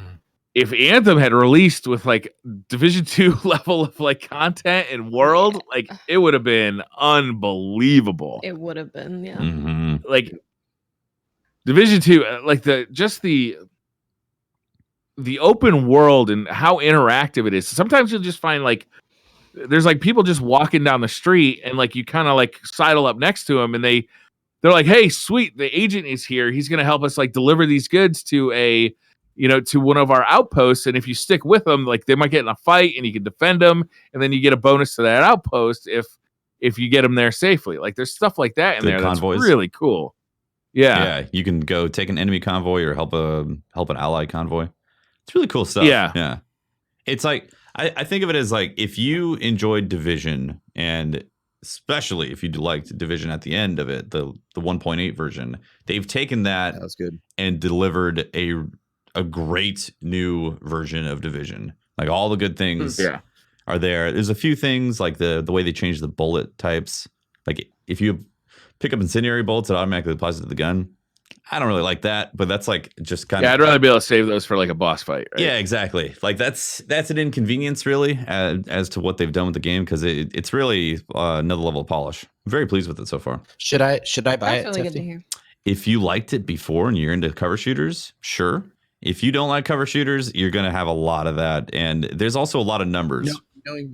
Knowing me, like, and the fact, like, how much time I have to play. You can play a support class for sure. Oh yeah, you could. Yeah, you could do a 6 support build. How many hours have you put into it, Tefty? I'm coming up on maybe 20 or so. I'm at level 20 or so to you've finished the story? Oh yeah, I'm at level 28. I've gone through 2 strongholds. I have to hit 30 to hit the final stronghold, which then apparently how changes long the is world. the actual story? Because I've heard a lot of people say it's pretty beefy. It depends It's if pretty you do beefy. everything. If you just do story missions, it's going to run you like 10 to 14 hours. So, but if you do That's all the still side pretty missions, good. it's going to run you like 30, 40 hours. That's a lot. Yeah. Especially Yeah. with this I mean, type of are you game. going to complete all the side missions in this one, Tifty? I am. I'm going I've been doing all the side missions as I go, and they're really interesting side missions. Like the story, to me, the story is kind of Yeah. It's got some cool moments. It's not that amazing, but the side missions, like just the locations you go to, like at one point you're like going through like this NASA type place, and there's like space shuttles like dropping from the sky, and the lights go off, and also this big explosion happens. Whoa, and there's another time where you're in a planetarium, and like you're having this fight with like like it's like you're at a Pink Floyd Aliens. What's that? You're having fights with aliens. You said it was NASA shit. And we all know the government's actually hiding aliens, and that's what caused that's the actual thing that caused the division. Zombies. That's where the green whatever. flu comes from. The money flu. But imagine at Aliens, some point man. in the division you hit a spot where then it just becomes DayZ. Like, I hope someday they drop the Tom Clancy title off of that. Let it go fucking crazy. That'd be amazing. Because ultimately, I think that's one of the things that holds back that title so much is that you're always going to be fighting humans, right? You're never going to be fighting zombies, aliens, monsters. It's because it's tied to that Tom Clancy universe. It's always got to be people. I mean, they could do animals, I guess. So apparently, you fight dogs. Doggos. there's a dog fighting ring, where they kill each other. Yikes. Great. All right. Yeah, it's looking good. Where's that? I would say I'm still in the honeymoon phase. I need to get to the end game. Totally. I need to get to a place where I'm actually complaining heavily about something in the game to really know where I stand with it. So I haven't hit that point yet. Maybe next week we'll be there. Yeah, they've improved the UI a lot from the betas as well, but it's still the UI could use some tweaks. Like a lot of times you think you should be hitting like one button, but it's a different button, and it's like sometimes spacebar is your action key, sometimes F is your action key. They just need to standardize. Sometimes you got to double click where it looks like all I want to do is just like click on this one. So like some of the UI stuff could really use some streamlining. But ultimately, it's off to I think the strongest start I've ever seen of one of these games. It's true. Since I've started playing them. Yeah, It's great. That's what I've heard really good stuff about it. It's it's a game that I didn't fully say no, I'm never gonna play this game, but it's a game that I definitely said if people are raving about it, saying it's amazing, then it's something that I would check out after Japan. Mm-hmm. Yeah. Really be able to jump into. It casts a long shadow, I think, especially on Anthem, which just came out with like a really rocky start. And, there even since launch, Anthem's been having more and more issues. It seems like one of those things where they just can't get a break over there. Like they're bricking PS4s and they're they're doing all sorts of bad shit over there. And apparently they were not bricking PS4s though. It was just making a hard reset. Right. But that's what the story said. So that's what's stuck in people's minds. Right. And then, like the only way people actually like the loot drops in that game is when the game is severely bugged.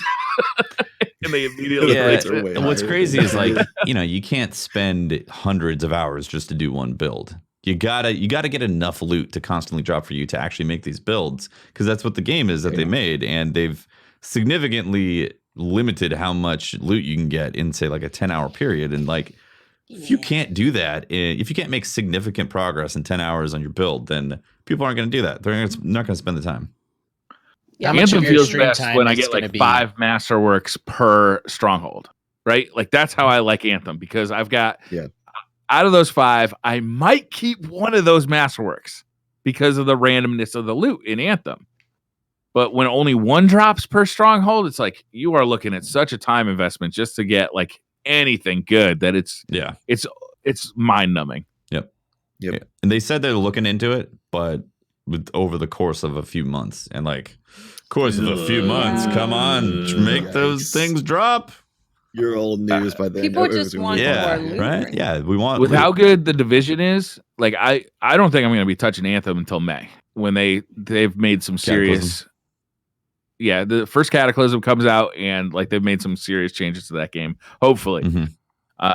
but I mean, I adore Anthem. I love the gameplay of that game, and I can't wait to see what they do in that game in the future. But it does look like it's going to be a long haul to get that game to a state where it's competitive, with like other games in its class.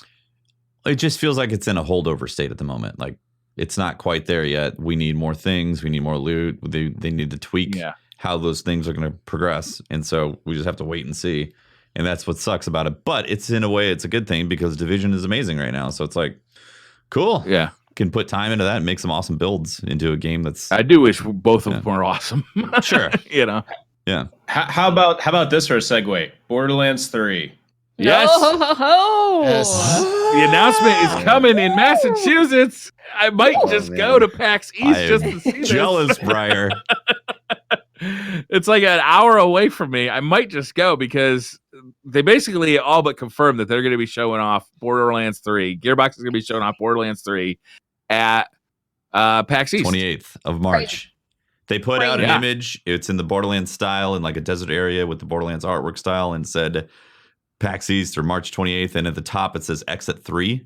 So that's pretty poignant. In fact, I'd say if we didn't get a legit Borderlands installment future expansion type of thing that's happening to the franchise, there is going to be some extremely angry gamers out there. If they threw that out there and then don't, like... It would be a terrible decision to specifically have like Exit 3 on there too, and then not do Borderlands 3. People be like, Battleborn 2! That would be terrible. Well, there's no way that would 3 Borderlands games made, so it's just gonna be a remaster of all 3. Of all 3. Oh no. God. Hey, Brian, while you're there, can you pick me up a Two. Magic the Gathering playmat?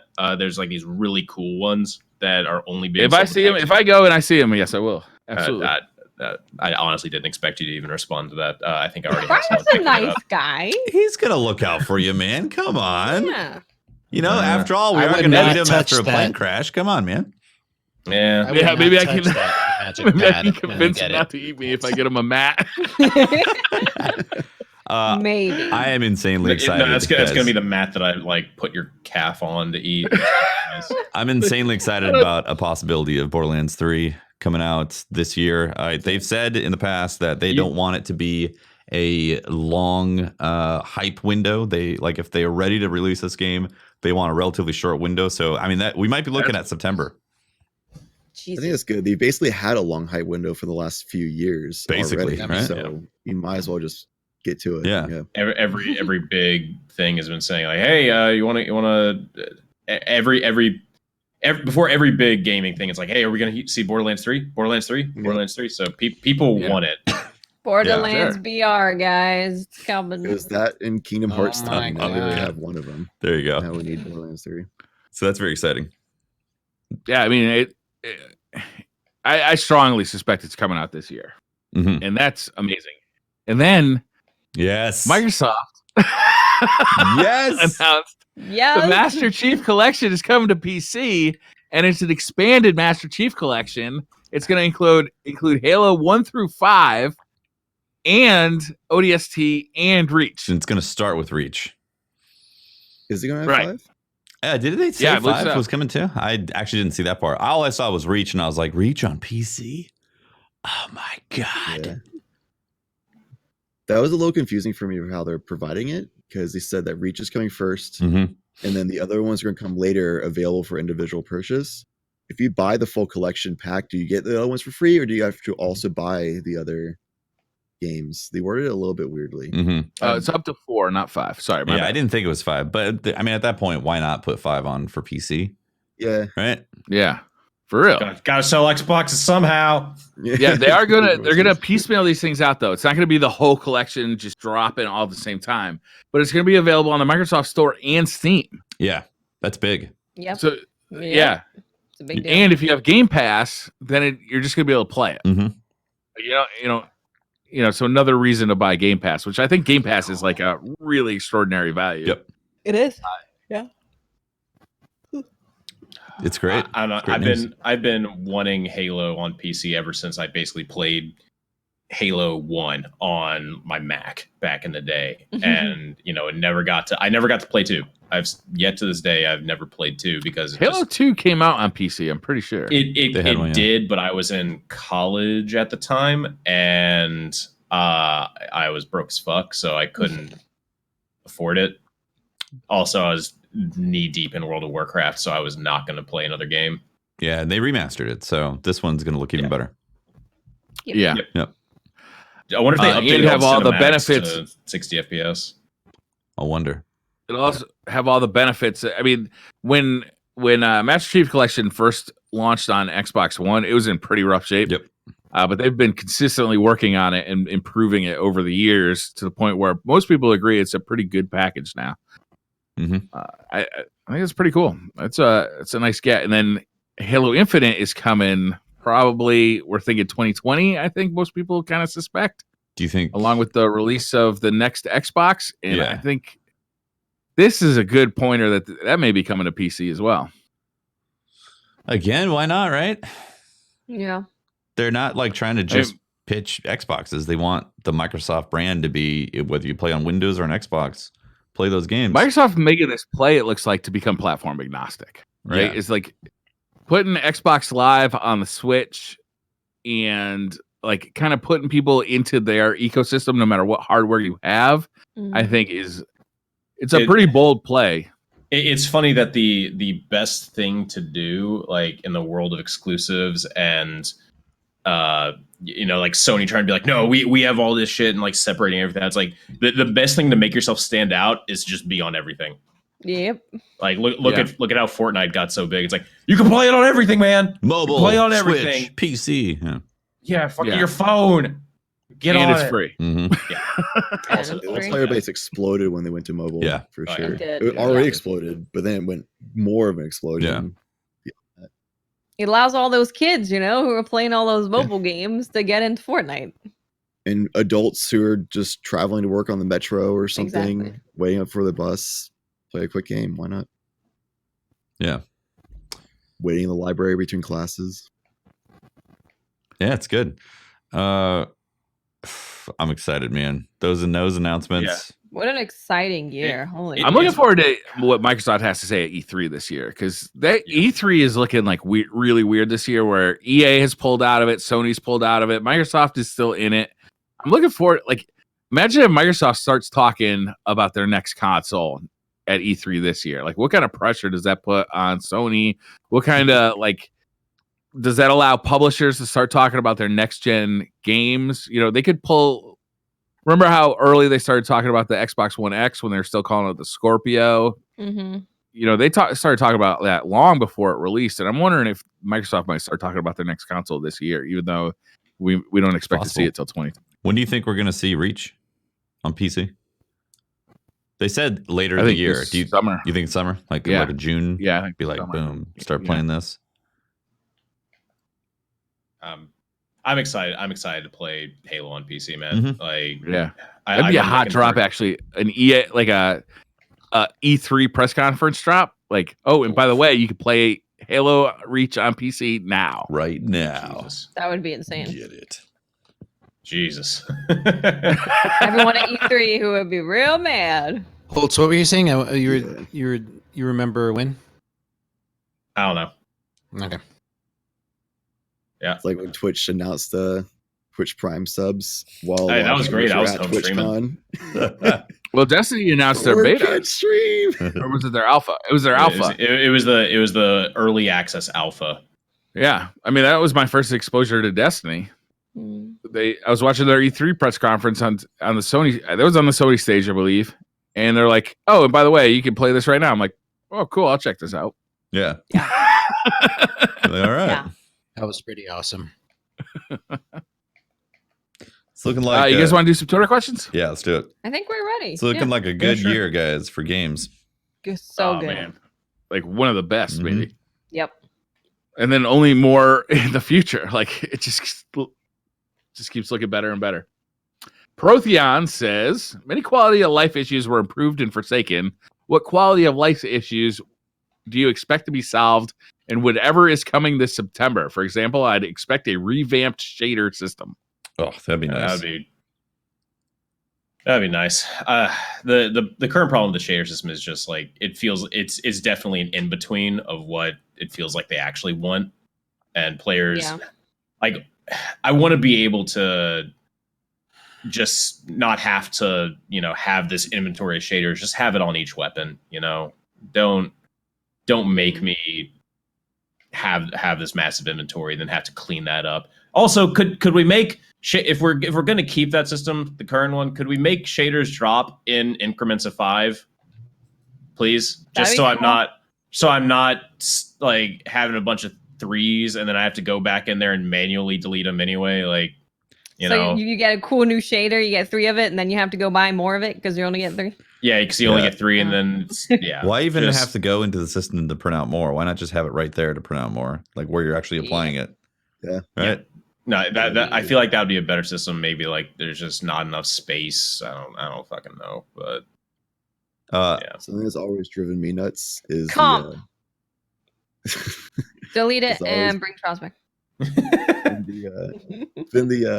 would like that personally, but I was gonna say is the holiday gear, like for Festival Lost and stuff. Mm-hmm. If you get the gear from the event, cool. You have that mark for collections that you got the gear. But if you never got a good roll for it and the event passed, you're never going to wear it. Ever. Yep. Yeah. It's either going to collect dust in your vault or you're going to delete it eventually because you're probably never going to wear it anyway. And then you're just like, dang, I can't wear this cool looking gear that will never be useful to wear. So I think what would be really cool is like after an event ends, find some way of like after it ends, if you unlocked it from the event, then it also is added to like floor loot drop pool or something. That'd be awesome. That way there's some way of getting that loot back. There's so many cool things from past events that either I deleted at the time because I knew I was never going to wear it, or it's in my vault and I just look at it, but I don't wear it because it's not going to be useful in a raid or anything. Yeah. And it's just it's honestly a bummer that there's a lot of gear. It is a bummer, from like year one stuff too, but definitely the holiday stuff that just real like these spent so much time designing that too. So it's also just like a shame from a designer's perspective that they spent all this time designing this cool Some stuff. of the best looking gear in the game. Never see people wearing it. Yeah, like Eververse stuff, Festival of Lost stuff, Dawning stuff. It's a lot of really cool stuff you'll never see anywhere. Mm-hmm.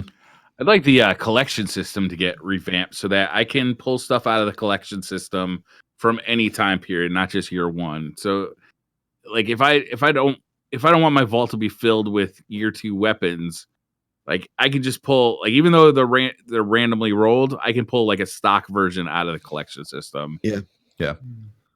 Every piece of gear have a stock version. I would love that. And once I've collected one of those, like that now is available to me in the collections. Yeah. Really cool. Well, that's not what makes the gun special though. So I don't know. I don't think I'd ever come back and get anything out of there. If that was you never get anything out of your collections? No, none of the stock stuff. Oh, I do. I do. Yeah. For me, I pull the exotic exotics. stuff out. Yeah. Exotics for sure, but I definitely pull normal stuff out just because sometimes you're just like, I need to try a different hand cannon here real quick. Like the Thorn quest was definitely that, where I was going through, okay, what void hand cannons can I pull out of here? Are there any that it's applicable to the stuff we have now because it had static rolls then. But I mean, I'm saying if we are applying it to new stuff that we have random rolls, that's not why we. Or what if they expanded upon it? So if you collect, let's say, like a minimum number of random rolls, a master or not a masterwork version, but like a set roll unlocks in your collection. That'd be really cool.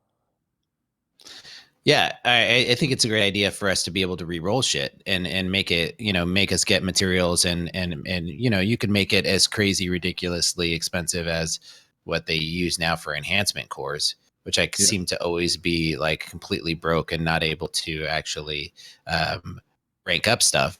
So I'm getting all this loot and I can't put together any classes or, mix and match stuff because I don't have enough, materials. I have the materials, but I don't have enough enhancement cores. It's like this roadblock in my version of the game, which is one of my biggest gripes. And I'm sorry to go off on this rant, but like I'm sitting here like leveling up my character, and I have all these legendaries and all these materials and all this stuff to rank up stuff, but I'm got this one little like roadblock that is keeping me from being able to make gear sets on a character that I want to upgrade, and I'm just stuck with this shitty ass looking Titan with shitty ass looking unmatched armor with all these perks that I don't Perks that you don't use want. Yep.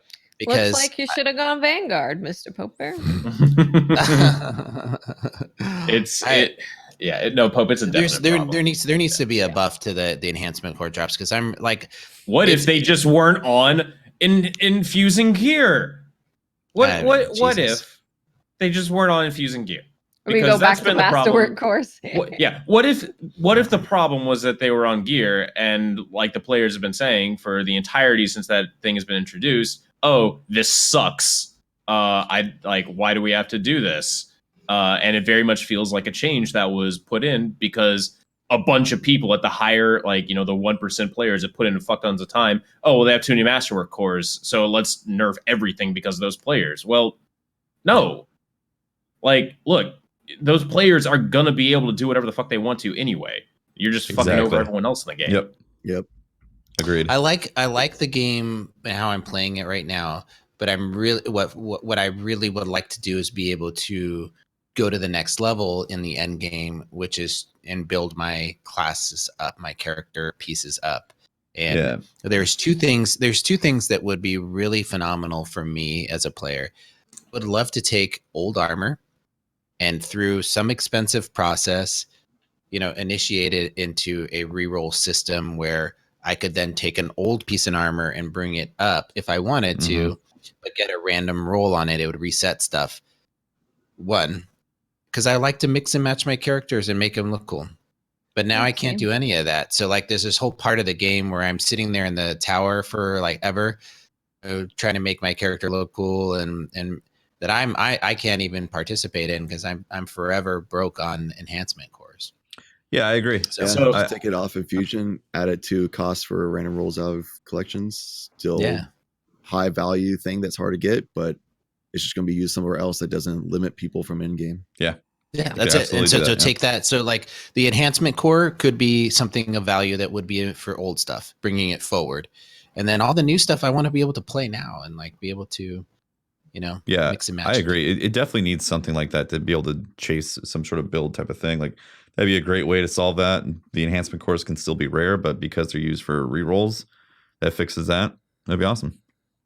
I will say for me, in terms of a quality of life thing, I think the game really needs loadouts. It's 2019. Lots of games launch with loadouts now when you have a lot of loot and gear. There's no reason not to be this is my PvP loadout for my hunter. This is I'm going into the blind well. This is what I like to roll with. This is my Orpheus rig hunter. This is my 6-shooter golden gun loadout right here.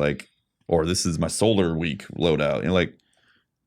I know you can do that stuff in Dim, but if I have to go to something outside the game to achieve that, it's not intuitive. No, you're right.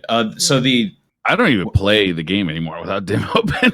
Yeah, no, I think basically all of us haven't played the game without Dim. It's or Ishtar Collective or it's one of the apps. You basically have to if you put any sort of time into the game because you are going to have too much stuff to actually manage. Hey, Tefty, so imagine if you had a new season, right? Mm-hmm. You load up into the tower, and there's the NPC waiting there for you. Let's say it's let's say it's Shax or Eververse. Or not Eververse. Jesus, what? So say it's one of the NPCs, and you go up there, and it those stock weapons that they're there. What if there's quests associated to those guns that allows you then to at the end of it re-roll it, right? So every time there's a new every time there's a new expansion or a new piece of it, we get an opportunity of taking that palindrome and making it something else, or that so just once a whatever season it is. there's like a set number of guns that you can re-roll? No, that like because you were talking earlier about having the vendor pieces refresh.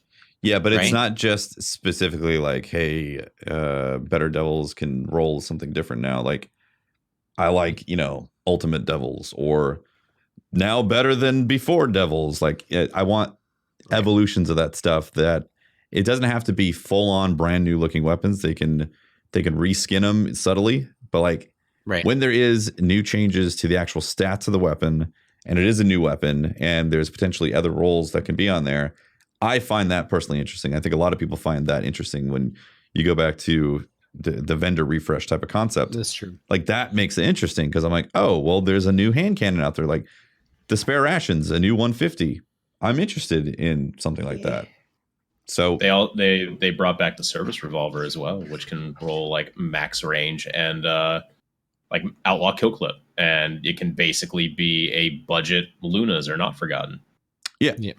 Exactly. Like those type of things. They do that right now, but in extremely limited quantities, to where it just, that's why the seasons don't really feel like fresh new seasons to me. They just feel like, here's a few new additions that you can play, but it doesn't change the way your leveling has been. Like when I see a what the hell is the pulse rifle that always drops? When I see one, Oh my god! When I see one of those pulse rifles drop, I always know I'm not going to care because I've already had one of the best rolls and it doesn't matter. So I delete it automatically. Like changing that. Are you talking about bygones? No, not not Gambit one. Go figure. Okay. Go figure is the one I was trying to say. The go figure, yeah.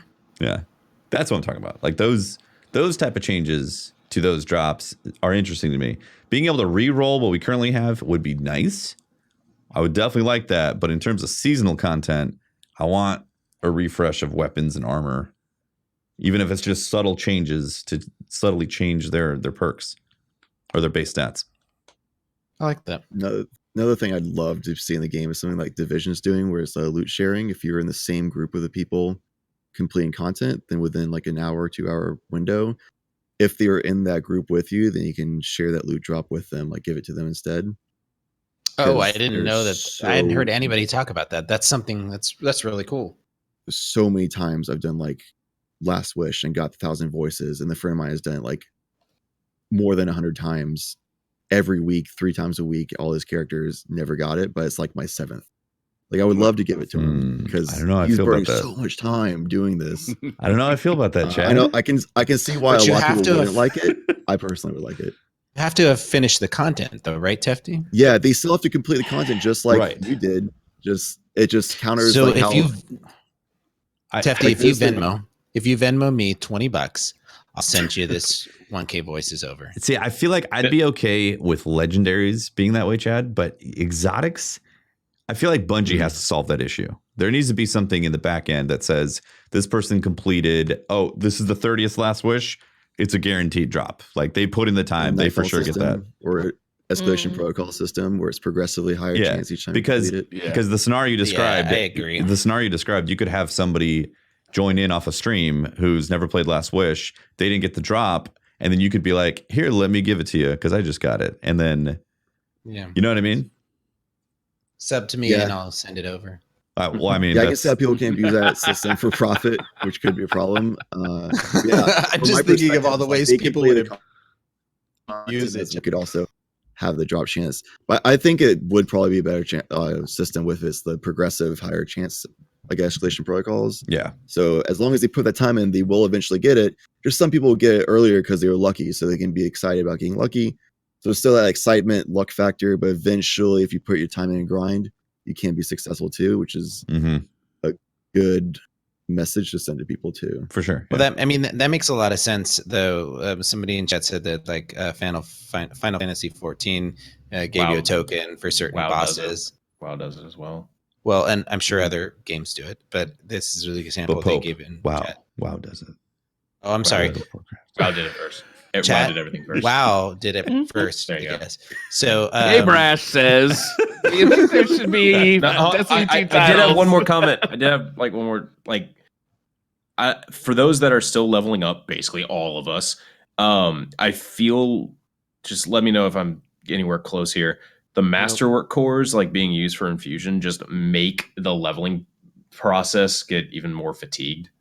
Like I'm just sitting here, like I don't want to level up again, and it fucks with my inventory too because I'm keeping shit that I don't want just because I'm waiting for a masterwork core so I can infuse it. And then at the same time, like it's sending mixed messages. Like you spend all this time building these sets and this gear, and then now it's like oh, it's time to level up. Well, if you want to be optimal, you can't use any of that stuff. So there's going to be like a 2 to 5 week period, depending on like how many characters you play, where you're not going to be able to use that stuff that you've been enjoying for the past, X amount of times. You're not going to be able to use that stuff unless you also have all these other materials to infuse it up. So I think the infusion system at its core is in heavy need of like revamping. So the question that was posed earlier, what system would you like change in the game? I'd like to say infusion. I would like that to not exist in its current form. So you agreed with me then? Yes. It's too late to change my answer.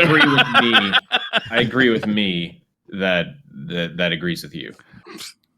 K-Brash says, do you think there should be Destiny 2 titles for accomplishments in Destiny 1, like Kingslayer, Swordbearer, Vex Destroyer, or Iron Lord? That'd be sweet. That'd be cool. Are there already, though? Yeah, what about you get PC? the titles. They'd have to have a way of like linking your account and know that you played D1. Or they could just put PS4, D1. Xbox One, maybe. Put D1 on PC. I like that better. I'd get all those titles for my Destiny 2 character for sure. Charles B. Davis says Destiny is arguably in the best place it's ever been, but you guys seem fatigued with it all. What do you think would help you have more positive content? More positive content. For me, one of the issues with Destiny right now is I think in Forsaken it was in one of the best places it's ever been in, but I don't like the drip feed of content.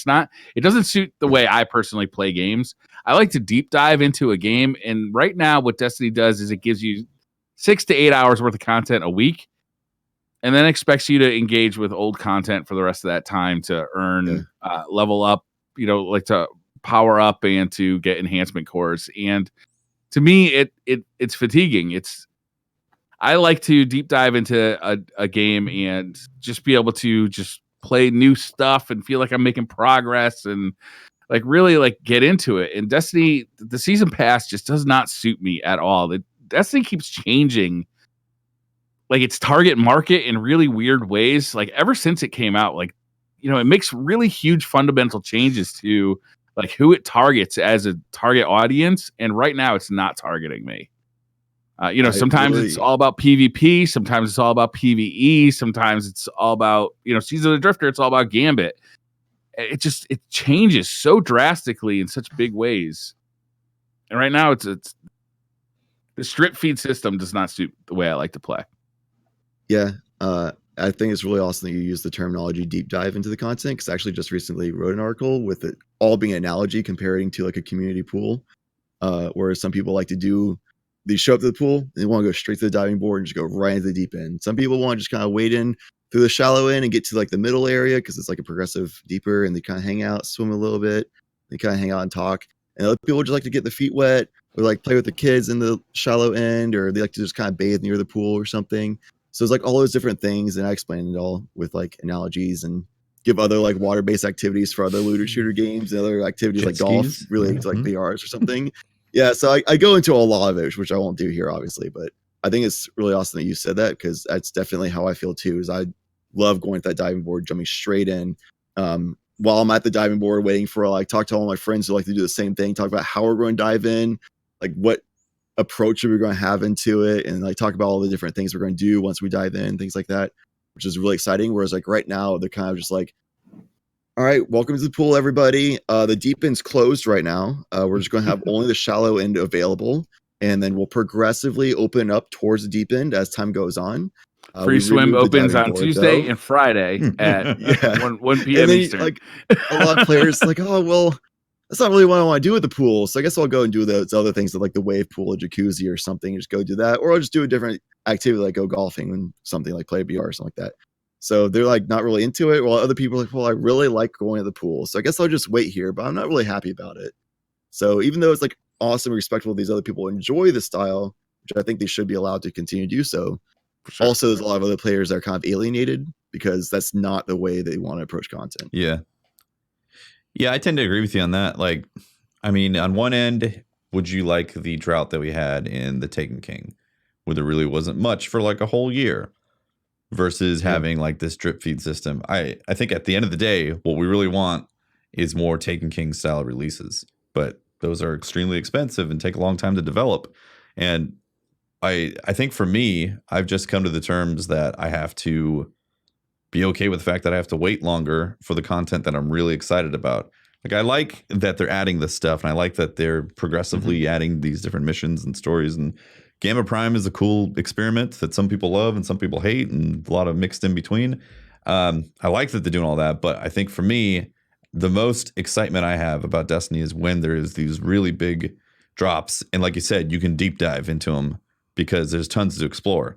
And for me, that usually comes down to loot. Like, what kinds of loot am I exploring that I get with this? Oh, it's attached to some cool lore story. That's cool. But really, I want the loot that I'm going to dive into and then do builds on or experiment in the different areas in the game, whether it's a raid or strike and PvP. So I feel like that's missing. And I think the game is in a better state for the drip feed, but players like myself still get dismayed with the progress, because really we'd love to see exciting new Destiny content that's explosive, and we're not getting that explosion. It's more of like it's the drip. So for me, I'm okay with it. I'm like, okay, this is what it is. It's going to be until we see another big release, and maybe Penumbra is going to be big. I don't know, but it's okay because there's a lot of other games as well. I'm personally enjoying the way that the content is being released. It fits my limited time to play, and I don't get through all the content by the time the next thing unlocks, and it always feels like the game is fresh and moving forward. Some of it doesn't really fit what I enjoy to do, but it's not that long before something else comes out. So I kind of like having the game world evolve and change, and have these events and these different things to do every time I log in. And that feels good. I also know that every so often we're going to have a big expansion that's going to have story and, a raid and, different things in it. And, this I feel allows me to get through these periods where, there's not much to do. And honestly, if there's a point where I hit a piece of content that I don't really enjoy all that much, like the Forges really didn't, for some reason I didn't connect with them as well. Maybe because it was harder for me to gain access to them. I'm just now getting into Izanami's Forge. That's literally how long it took me to get to them. Like, that grindy bullshit to get into it really wasn't for me. So I didn't play it. And I played the crap out of Apex and a bunch of other stuff. So I'm not mad at them. They were doing something different and they were doing different things. And I voiced my concern for it.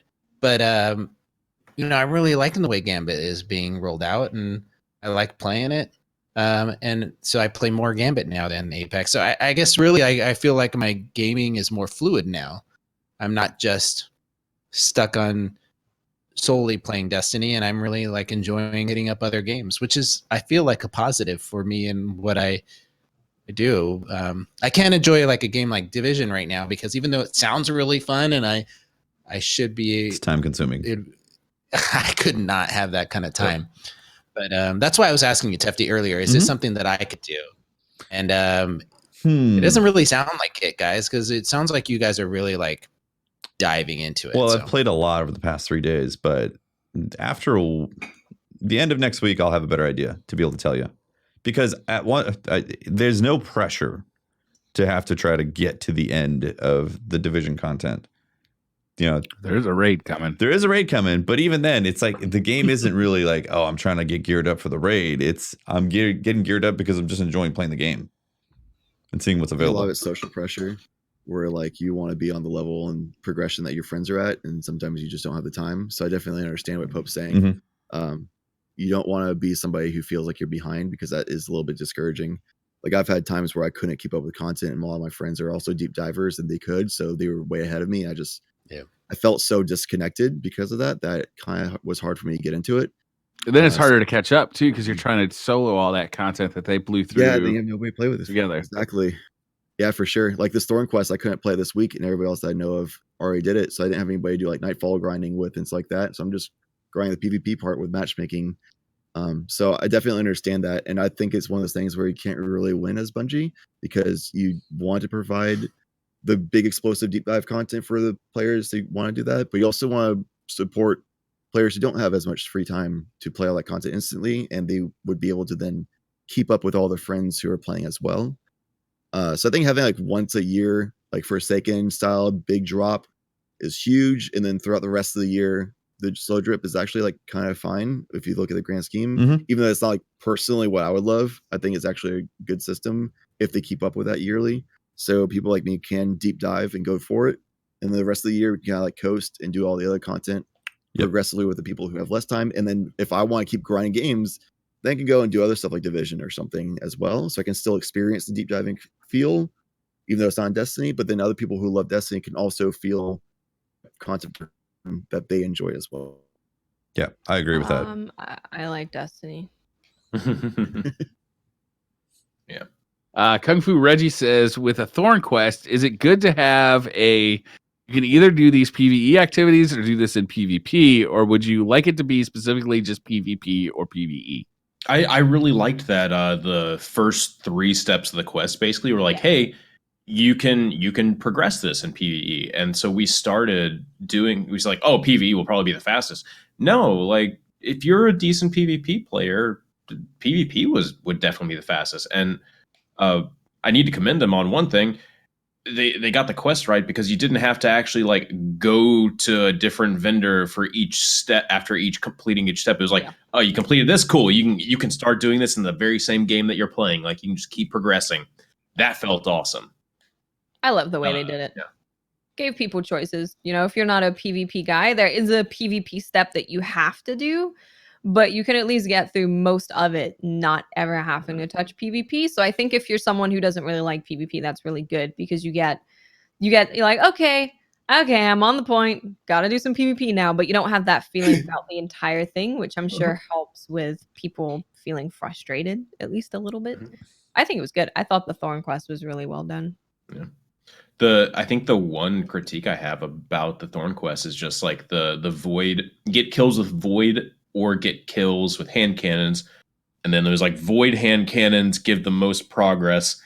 Getting streaks gives the absolute precision most. headshots give precision you the most. headshot And comp streaks gives you more. Yeah, it was really complicated, and this was all represented on the quest bar by a percent meter, which because like some things would give larger values, it was entirely possible that you could get a kill with a void weapon or a hand cannon in quick play, and it wouldn't progress.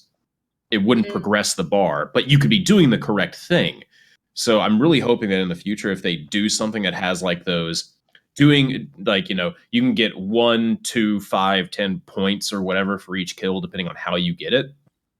Moving to like actually seeing those values, like an X out of 500 points instead of just a percent, so I can see my progress. That I feel like that would be a lot better. And then like unifying that across all quests would be awesome, because like having this weird dichotomy of sometimes it's a percent, sometimes you know what you have to do, fucking who cares, man? Like that just gets frustrating as on the player side to have to constantly see that. And yeah. Did I agree. Discord fuck up? No. Okay. I completely agree. I always hate it when I don't know exactly how fast I'm progressing. It's really ambiguous. I'm just wondering if I'm doing it at all, because it doesn't progress a percentage at all, like you said, or if it's hard to tell how much I progress, like how much more I need to do.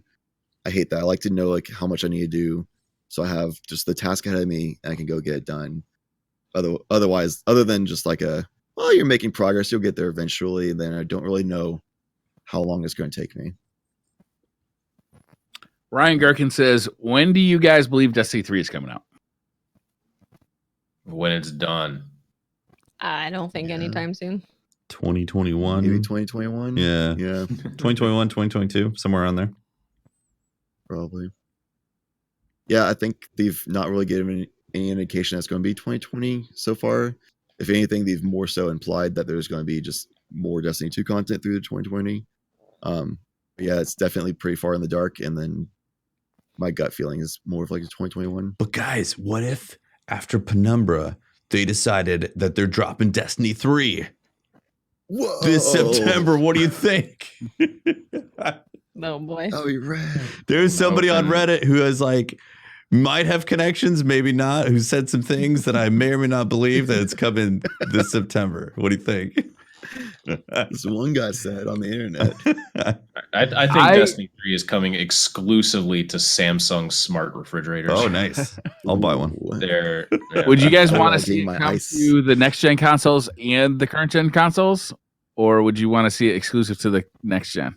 Next I think gen. it depends. I think it depends when it comes out. Like how old are the current gens compared to the next gens? Yeah. Stuff like that. If it was like this year, maybe early next year, I probably would want both. Well, I guess we don't really have next gen consoles right now anyway.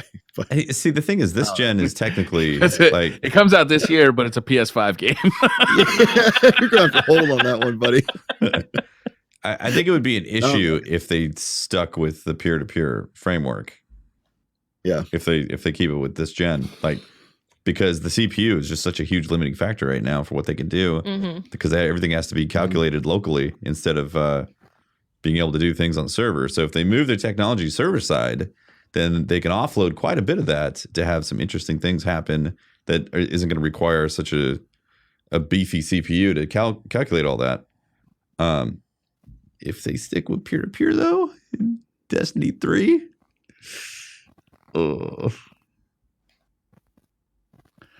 Nicholas Diaz says, I hate PvP, and I don't find Gambit much fun after games. Why can't I just play strikes to level up my light level instead of PvP and Gambit? I feel like milestone system needs to be changed. You can. You also As a can do PvE this. player complaining, I judge you. That's all. It's just like you can to level up. You can go do strikes. There are milestones for PvE. There are a lot of milestones for PvE related activities. A lot. You can. And Prime engrams as well. Yeah, there's. Yep. There are plenty of ways to level up if you want Actually, to be the optimal. primary factor of leveling up would If you want to level up optimally, you will have to do everything. You will have to become the player that plays everything. But Yeah, You most can of the just play stuff the, to level up 15 is going to things. be mission, strikes, blind well, whatever the patrol zone is that week, and then raid. You got and then Ada the only thing Forges? that's not is Gambit and Yep. Gambit and yeah, right. Mhm. Gambit and PvP. and Most of the stuff is PvE. also, if you don't like Gambit, hey, I don't either, but I just kind of suck it up and play a little bit, and it's fine. Steven Script says, with Vanguard and Gambit pinnacle weapons being earned simply by playing non-endgame activities, do you think the Crucible pinnacle weapon should be gettable through quick play rather than just comp, even if it was much fucking... What did we say about commas, people? Thought we were in agreement here. I gotta say, ever since Twitter fucking upped the character limit, it's been a real struggle over here. Yeah.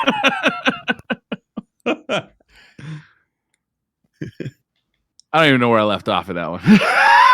We left off at fucking commas, people. Yeah, Fucking all I commas, heard man. was the grammar was a problem. Vanguard and Gambit have pinnacle weapons.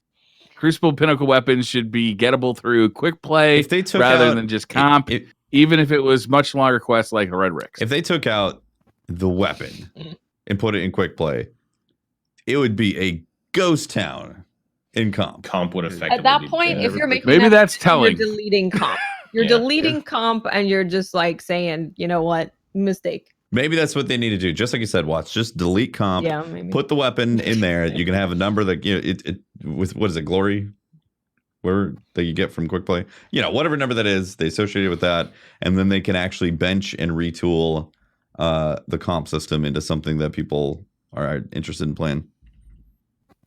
I'd really like if they shifted the pinnacle weapon away from comp to quick play. They can still keep comp kind of relevant if they switch to like an actual true rank system that was like lifetime with soft resets, placement matching each season, and then when a new season comes, if you're at a certain rank or higher, you get cool cosmetic rewards like a lot of other ranks, Like a lot of other video games, Like every other game. yeah, and that system works so well, and that is the driving force. Like League of Legends, I go and play ranked just so I can make sure I have the gold banners every season and get cool like cosmetics from it all. Otherwise, I wouldn't ever play ranked if it wasn't for the cosmetics. Yep, same. That would be cool. Ringo the Dingo says, who of the DCP crew is going to the Bungie Community Summit March 27th through 29th? Nobody. I don't believe any of us. Nope. Nope. It seems like they're trying to like just kind I'm of not even a crew not member. bring in the same people every single time. They're wanting to get like It's a wider, different people each time. yeah, Because it's a much wider smaller range of- summit too. Yeah. Remember that time that we went, Briar? Yeah. I'm having trouble remembering it, Yeah, Tefty. me Can you too. refresh me here? Me too, man. I don't remember. Can't. Oh, yeah. Chances You know of what? me ever getting invited to Bungie. That's like Sith Assassin says, now that Thorn is back, what do you think Destiny 2 version and who else is now we already talked about Thorn. We're moving on. Justice Beaver says, should power ammo be buffed in PvE? When I have a drought in Gambit Prime or Nightfall or whatever, the fun level takes a hit. And I'm not talking about recklessly using heavy. I'm talking about like not seeing any in a whole Gambit round type of situation. I think some of that can be curbed by the choices that you make in armor and perks. But that being said, if you can't set up the right armor and perks, you won't have those perks to be able to get the ammo that you want. So what I do is I just hawkishly watch for the ammo break to spawn on the wall and then beat all my teammates to it and selfishly grab all the heavy from them. And then you don't invade, do you, Belfair? Oh, I invade every You just time. grab it and you just okay. No, Well, that's bots. fine then. I Well, he You're allowed invades. to- He just dies. When he Oh, you know, Mr. here. I got I want you to know that I got a full invader Mister. set, and I kill on average 15 people in one prime. So Nice. that's my story, and I'm sticking to it. Fantastic. I won't ask any questions. I'm nervous. I'm nervous to match Pope Bear, honestly. Yeah. Lord Navarone says, with the return of the Infinite Forest activity for the spring event, do you think it needs improvements? And if so, what do you want? Where did they talk about that? What? I think people have been speculating based on their language Oh. about the spring event, So saying like people a familiar are- forest will return or something like that. People are Okay. making it up. All right, got it. I don't remember So reading they- anything about that. So Hypothetically, if it does, I think it's really cool. It's a roguelike kind of like dungeon you have to go through, and it'd be cool if you like actually had a boss at the end if you make it to the end or something. A boss. I would really be enjoy cool.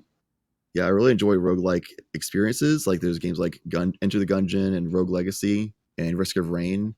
Some like indie developer roguelike games that are dungeon crawlers, and you keep going and you get better gear based on how far you go, stuff like that. And I having haven't something thought like about that in Rogue Destiny Legacy would in be forever. awesome. Yeah. That It's like game was so it's a fun. game. Yeah. So like having something like that in Destiny would be super cool, and I That think would be Infinite cool. Force is the perfect format for that. They kind of had that with the Halloween event, but it was kind of limited on how many options you really had as variances, and it was generally like the same experience that you do every time because every level had the same modifiers. So if it had different level design with different enemies in it, like it had there for that event randomized, but also had different modifiers regressively for the levels to make that different, and then like have like a interval boss throughout like every like 5th or 10th wave or something. You have to fight like a mini boss or something, and that mini boss is also different. Things like that to make it all completely feel different throughout. And then based on how far you got, you get better rewards, which you kind of got by like an extra token every level you progressed or something like that in the Halloween Yeah. event. but some more substantial rewards for getting like super, like every mini boss you kill, you get bonus rewards or something. I think that'd be So really cool. I want to take that idea. Now I know this is never going to happen for the spring event, but I just love this concept because I'm a huge fan of roguelikes. I want to take everything you said right there, and you start off as a level 1 character with level 1 gear.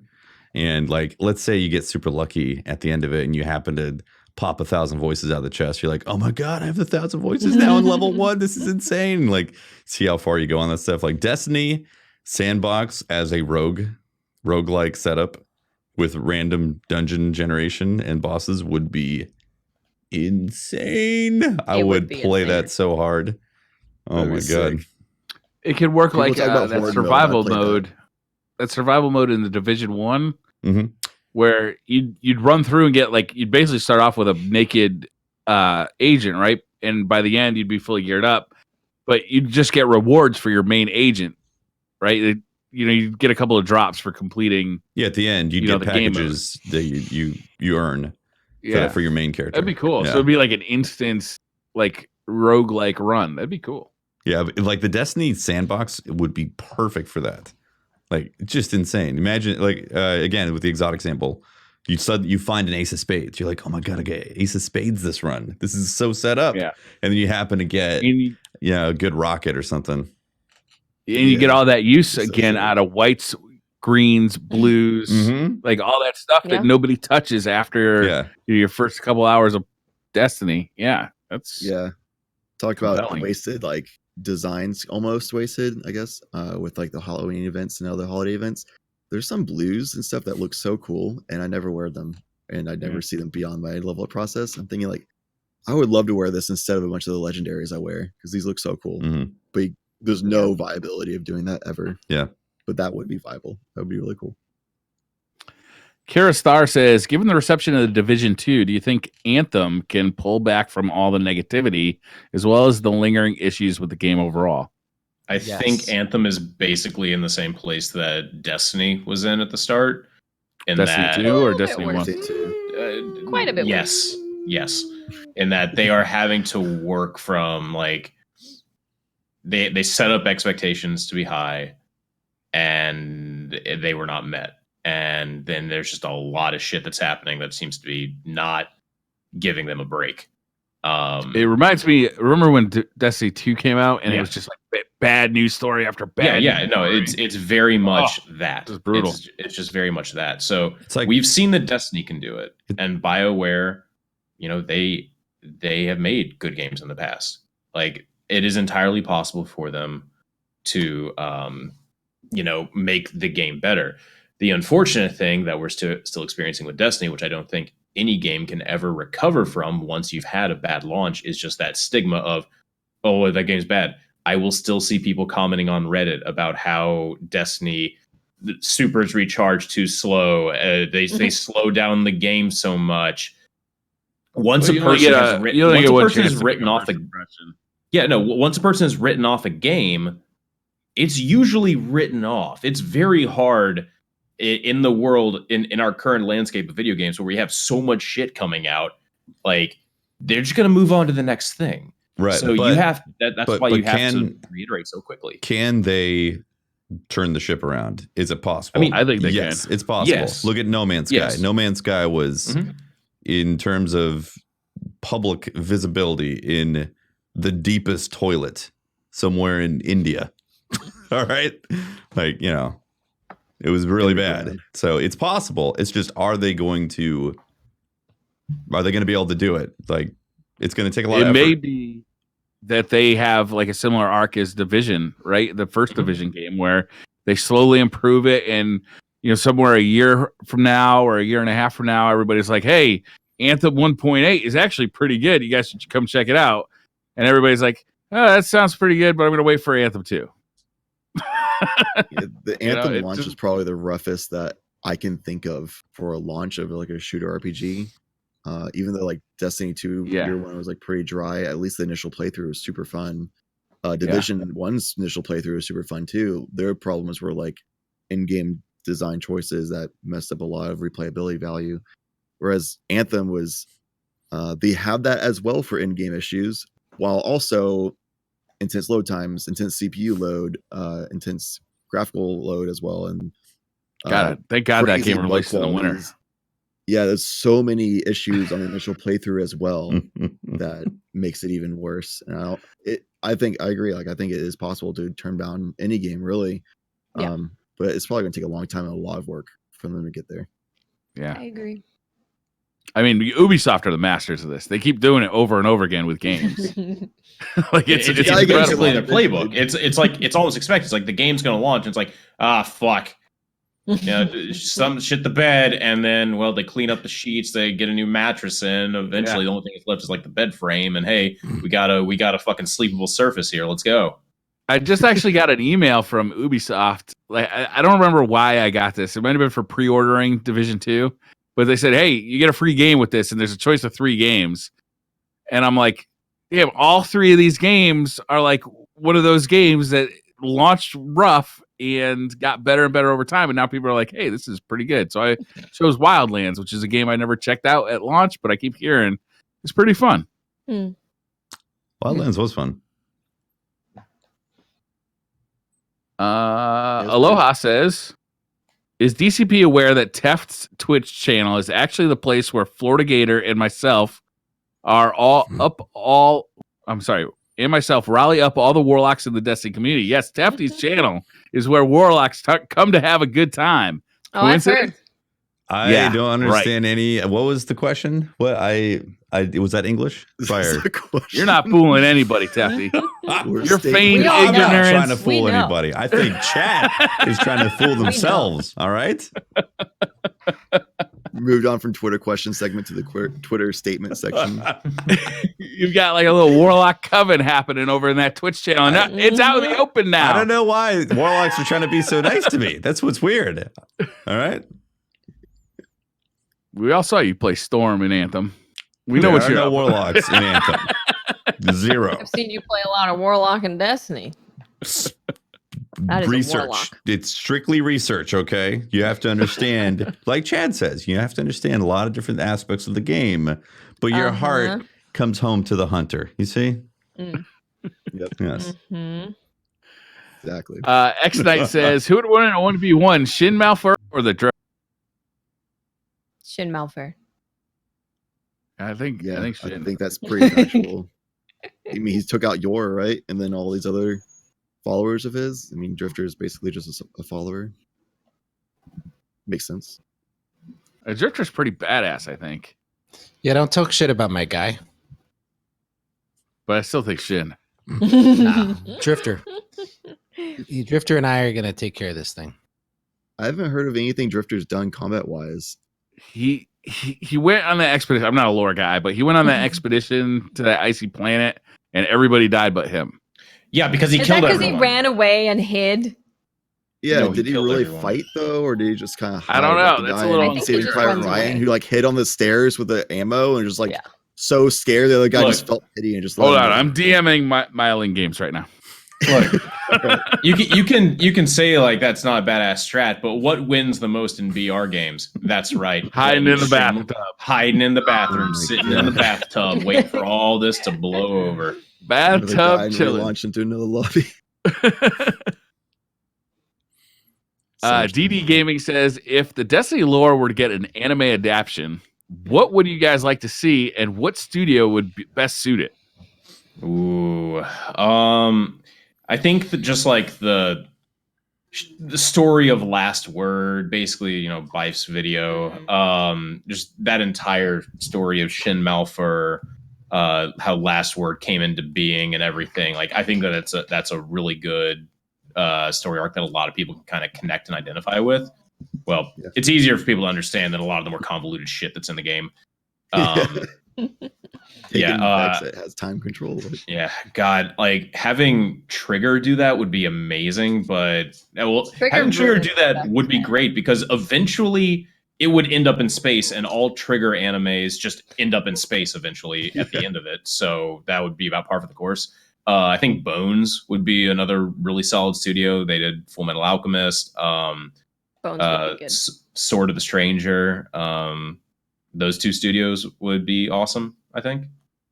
Yeah, I think Bones would be really good. I would like to see a Kyoto animation version of it, Mhm. just because their animation is so beautiful. Mhm. Or JC staff, because they also do really cool animation. So I think they would tell the like the non-action stories very well, because it would just be beautiful. It would just be beautiful. Yep. I don't know. Honestly, having multiple studios for it would be the best. Like, get the studios that do action really well, like Madhouse and Trigger on the action sections, and then like Watt said, those studios for just the quieter moments of the story. That would be awesome It as would well. be an All awesome these story. studios. It's just a whole season of having to collect spin metal. What do you think? It's That's like a slice of life. it's like Perfect. it's like a slice of life. farmer's story, all right? But I love it. you're farming spin metal the whole time, you know? Yeah, I like it. Who made the Super Friends cartoon? Super Friends. Yeah, Warner Brothers. Cool, Super Back Warner in the day? Brothers. Yeah, I like that. That one. Fucking Hanna-Barbera, I think. Hanna I Barbera, think so, perfect. Yeah. You get it at beautiful 12 that. frames per second. Hey, they pioneered some shit in animation. Okay, like Yeah. you know why fucking Yogi Berra. Oh wait, who was the bear? Yogi, was it Yogi Bear? Yeah, Yeah, Yogi Bear. Yogi You know Bear. why he had like a tie? Do you know why? Classy. Ready for business? Oh yes, but also it's because of an animation technique. It was really difficult to like edit or to animate a full body, so they basically gave him a tie so they could keep his body the same and then only animate the head. Like it's basically it Nice. it makes it easier to separate everything and make workflow and Cost bullshit. saving device. Yeah, no, it was literally cost saving. That's why Yogi had Yogi had a fucking tie. Ariel Fair says Lamborghini or Ferrari? I can't Gotta own- have Lamborghini Fridays, right? I thought it was No, it was Ferrari. Ferrari Fridays. Bumper cars or Lamborghinis. go-kart racing? What'd you say? Bumper cars or go-kart racing? It really depends. I does mean, if really it's depend. bumper cars, it's the Ferrari, right? If it's Yeah. racing, or is it the other way around? Either I'm not way, I sure. just want to destroy something beautiful. So let's yeah. Yeah. Really, just Watch Fight Club recently? No. That's funny. What was that? I didn't. I'm gonna go said with something Ferrari. About something we're I not just supposed to think talk they're about? beautiful. Yeah. I feel like Ferrari I is like- slightly more classy than a Lamborghini. Yeah. Lambos are a little bit more mental, and I think that'd be fun. I just I'm like gonna the go with nickname Lambo. gaming oxes and say Lamborghini. The old Lamborghini. For Rambo. Most interested Korean says if you had to go to jail for a year, if you I'd had to eat go Briar. to Eat jail Briar. for a year, I'd eat Briar. Hey, Briar. Yeah, probably Briar, honestly. Probably Briar. What's the question? no, it's not even. Just go with the Chad. It's fine. Just eat him If in you the had to jail go to cell. jail for a year or go to jail and be released upon completing a Rubik's Cube, which would you choose? Definitely Briar. I'm eating Briar. Yeah. Yeah, eating Briar. You could choose I don't see between the Rubik's problem Cube here. or a year. Would it take you a year to figure out a Rubik's Cube? No, I can solve it. I'm gonna eat Briar. So I'll do that one for sure. I mean, I do honestly. To answer the question, I do Rubik's Cube as well because, well, what type of Rubik's Cube? I'm assuming 3x3. Yeah. Yeah, That's if like it's the a standard standard- Rubik's Cube. Yeah, standard 3x3. This is going to be fairly easy. Well, What I if don't it know was how a to solve 20 it. by 20? Can I peel the stickers off and put them on? Can I just use a Pop it open, Sharpie? Can I put just it use a back Sharpie together. and color everything black? And then I'm done. Hawkeye says, "What is your least favorite pie?" Followed by your favorite. Can be sweet or savory, or can all vote as to whether pizza pie counts. Rhubarb. Our least favorite probably is shepherd's pie. Really? Really? Yeah. I find it. love shepherd's pie. I find it to be the same. most bland thing in the world. Then you've not had good shepherd's You've pie. had, yeah. Everybody you've had fucking bad says that, shepherd's pie. But every time somebody gives me Because shepherd's pie, I'm like, What do you eat? Just like all jalapenos or something? no, it's just boring. It's just meat and potatoes and corn all mixed together. It's just boring. Shepherd's pie is really good. I mean, that sounds good to me, Briar. Some people like warm beer too, but it's not my thing. I don't like warm beer either. I'll drink when I'm already far gone, but I mean, if I'm just sipping. I mean, if it's the only beer available, I'm not going to turn my nose Yeah. up at it. Free beer, almost warm. You can have it. No, thank you. Thank you for your offer, but no thanks. All right. Drink it yourself. Okay, so my least favorite pie is a key lime pie Oh, because really? 99% of them are absolute dog shit. There's only a couple of them that you can find anywhere that I've ever had as a key lime pie that isn't some like dyed piece of crap gelatin thing that you have in front of you, and it's actually a real key lime pie. But it's also my favorite pie when it's done right. Mm. Mm. I like what apple key lime pie, you can like do. especially when it's hot. Oh, so good. Mm. I like the key lime pie. I don't have to feel like I need to keep eating. I just have a few bites of it. I'm set. There's a lot of other pies I just want to keep eating it, and then that's So problematic. my wife's Like good family pies. goes down to Key West, Florida, and during the winters, and we went down there, and you can get some really good key lime pie there, but man, you can't really find it anywhere else. That you see it in Safeway, and it's just gross. I mean, what are you eating? Yeah. I'm eating briar pie. Man. I'm gonna go with rhubarb. I second There's what not this Watts joke at says. all. Any Wait, rhubarb pie is like no, I can't. That's just it's disgusting. But best pie would probably be like, you guys, you know what crab cakes are? I'm Yeah. counting those as pies. Well, that's a stretch. That is a Dude, stretch. it's a mini pie. It says It's cake right in the Yeah, in the but name of the thing. crab It's like crab cheesecake's a pie pie. just doesn't roll off the tongue the way crab cake does. I think that's Because the it's a naming cake. convention. Look, I'm gonna go with crawfish etouffee pie because it's basically much crawfish etouffee in a pie, and then I Okay. get to Bless you. Does it weigh pie, 15 that's pounds? crawfish. No, maybe a pound Ah. at most. Useless. Andy Martinez says, "Would you rather drive a convertible top down in a rainstorm or in a snowstorm? Rainstorm. Rain. Can't cover. You can't use anything to cover yourself or your belongings. In this scenario, it is 4 hours of driving at any speed. I mean, Snow I is think just cold I think rain. in I'd snow rather my rain. head would fall off. Yeah, I feel like Yeah. your risk of dying of hypothermia is greater if it's snowing. yeah, exactly. Yeah, they're both Yeah. wet. One's cold. hmm We'll go with the not. Yeah. Severed 81 says, which dipping sauce pairs best with parts of Briar Rabbit? Also, which would be better, barbecue Briar or deep fried Briar? Deep fried. I'm no going question. barbecue briar. I'm gonna go with both. One on each plate. Or, Deep fried barbecue briar. like the plate has both on there.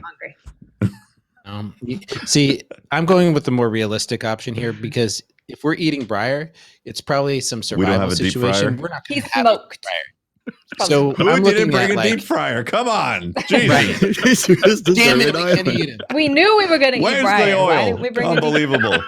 So I'm looking at like a healthy barbecue, and you know, If you put dry rub on me, I'm really going to get upset. sorry, Brian. Chad is gonna give you a massage, but what you don't realize is he's actually dry rubbing you. All right. Man, Brian, Tenderizing the meat. your shoulders are really sore. Let me work that. Is that a hammer? post-crash ink out of your arm there. Really get in there. Blandy McBlanderson says, is there a way to tear open soy sauce packets that guarantees you won't get it all over your fingers? Yeah, you use a bottle of soy sauce and you never have this problem. You wear That's not the gloves. That's not question. answering the question. I mean, No. You could open them all, get messy, but then empty them into a bottle and then use the bottle from there on. Oh, No. the answer is no. Just wear There's no gloves. way. There's no way The that answer's no. guarantees you won't get it all over your finger. Every day is a risk, and you're just gonna have to go out there and go after it. That's why eating sushi with your fingers is the optimal solution. You open up the soy You're a sauce. fucking Yeah, savage. I'm not feeling this. You get soy sauce on your finger. You put the sushi in your mouth and you lick off your fingers. It's genius. I was born in a sushi orchard, and if I ever saw, Oh my gosh. Uh, Yes. Man, I'd eat a sushi burrito. Man, I love sushi. Oof. I've had one of those. Those are good. I could see that being pretty good. Yeah. Yeah. All right, that was it. That was all the questions. We got through them all, Nice. every one of them, and it only took us 3 hours. Hey. Excellent. We only Yeah. had like 2 with poor grammar, I assume.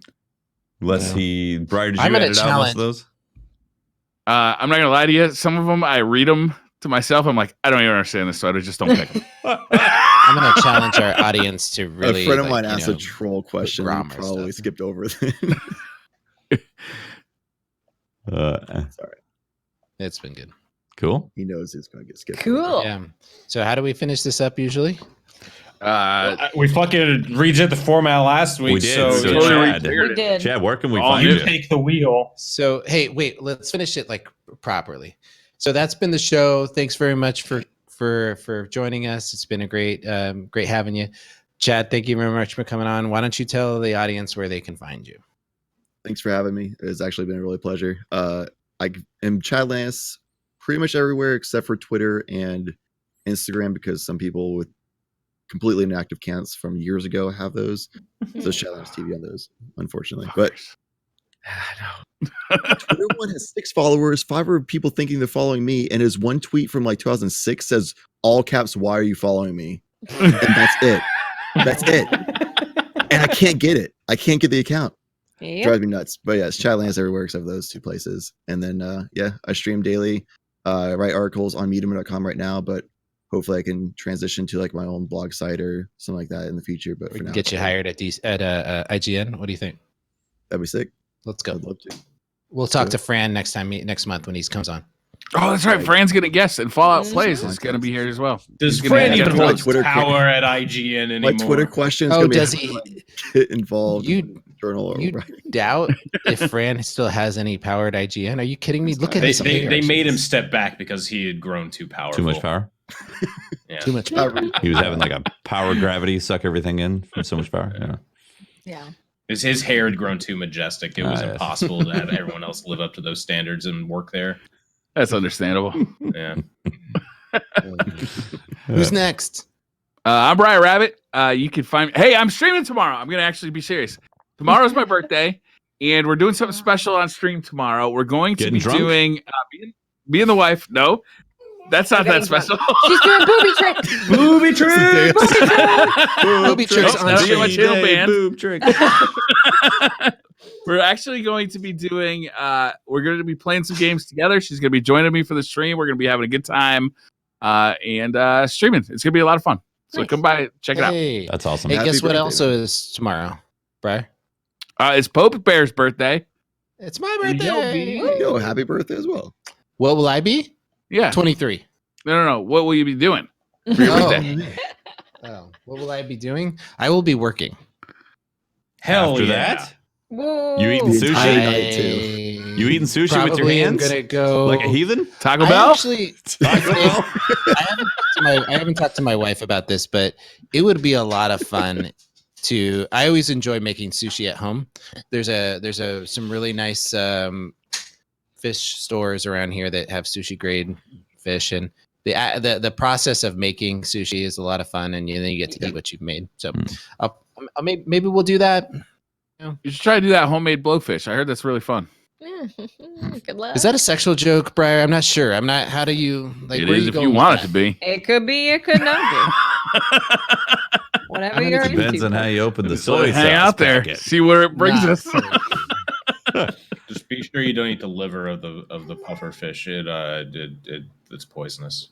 Sounds about right. Yes, I'm sure that's why Briar was telling me to go eat it. I am Teft. You can talk to me at Teft on Twitter. Catch my streams, twitch.tv/TeftyTeft, usually 6 p.m. Pacific time, most of the days of the week. I am Miss 5000 Watts. You can find me on Twitter, Twitch, and YouTube. Just look for Miss 5000 Watts. Yeah, that's it. If you want to find more of me, I'm at Holtzman_YT on Twitter, and you can tweet me pictures of crawfish, please. That would be great. Crawdads. Also, I'm making videos on YouTube again about Destiny for at least like the next week because there's stuff to make videos on. So yeah, please go watch them. I yes, please. And this has been Pope Bear. You can find me on Twitter at Pope Bear or raising my child who is very sleepy and needing to go to bed right now. So you make sure to follow the podcast at DCP_live. I'd want to take this time to thank profusely the people who subscribe to this channel, who support us on Patreon, who watch our shows on YouTube. All that comes together and makes it possible for us to do what we do. We've opened up a merch store. It's dcplivemerch.com, and we're posting new content or new things there. I'm trying to do one once a month, and we're coming up to a new sunglasses. The ones that we did at Guardian Con the last 2 years, we're going to start leading those up and selling those again. And remember that a portion of the sales of our store do go to charity, and that's what we use to support our charity streams. So thank you very much for participating and being involved. We love you guys. All right. Thank you all for tuning in this week. We'll see you all next week. Bye. Bye. Bye.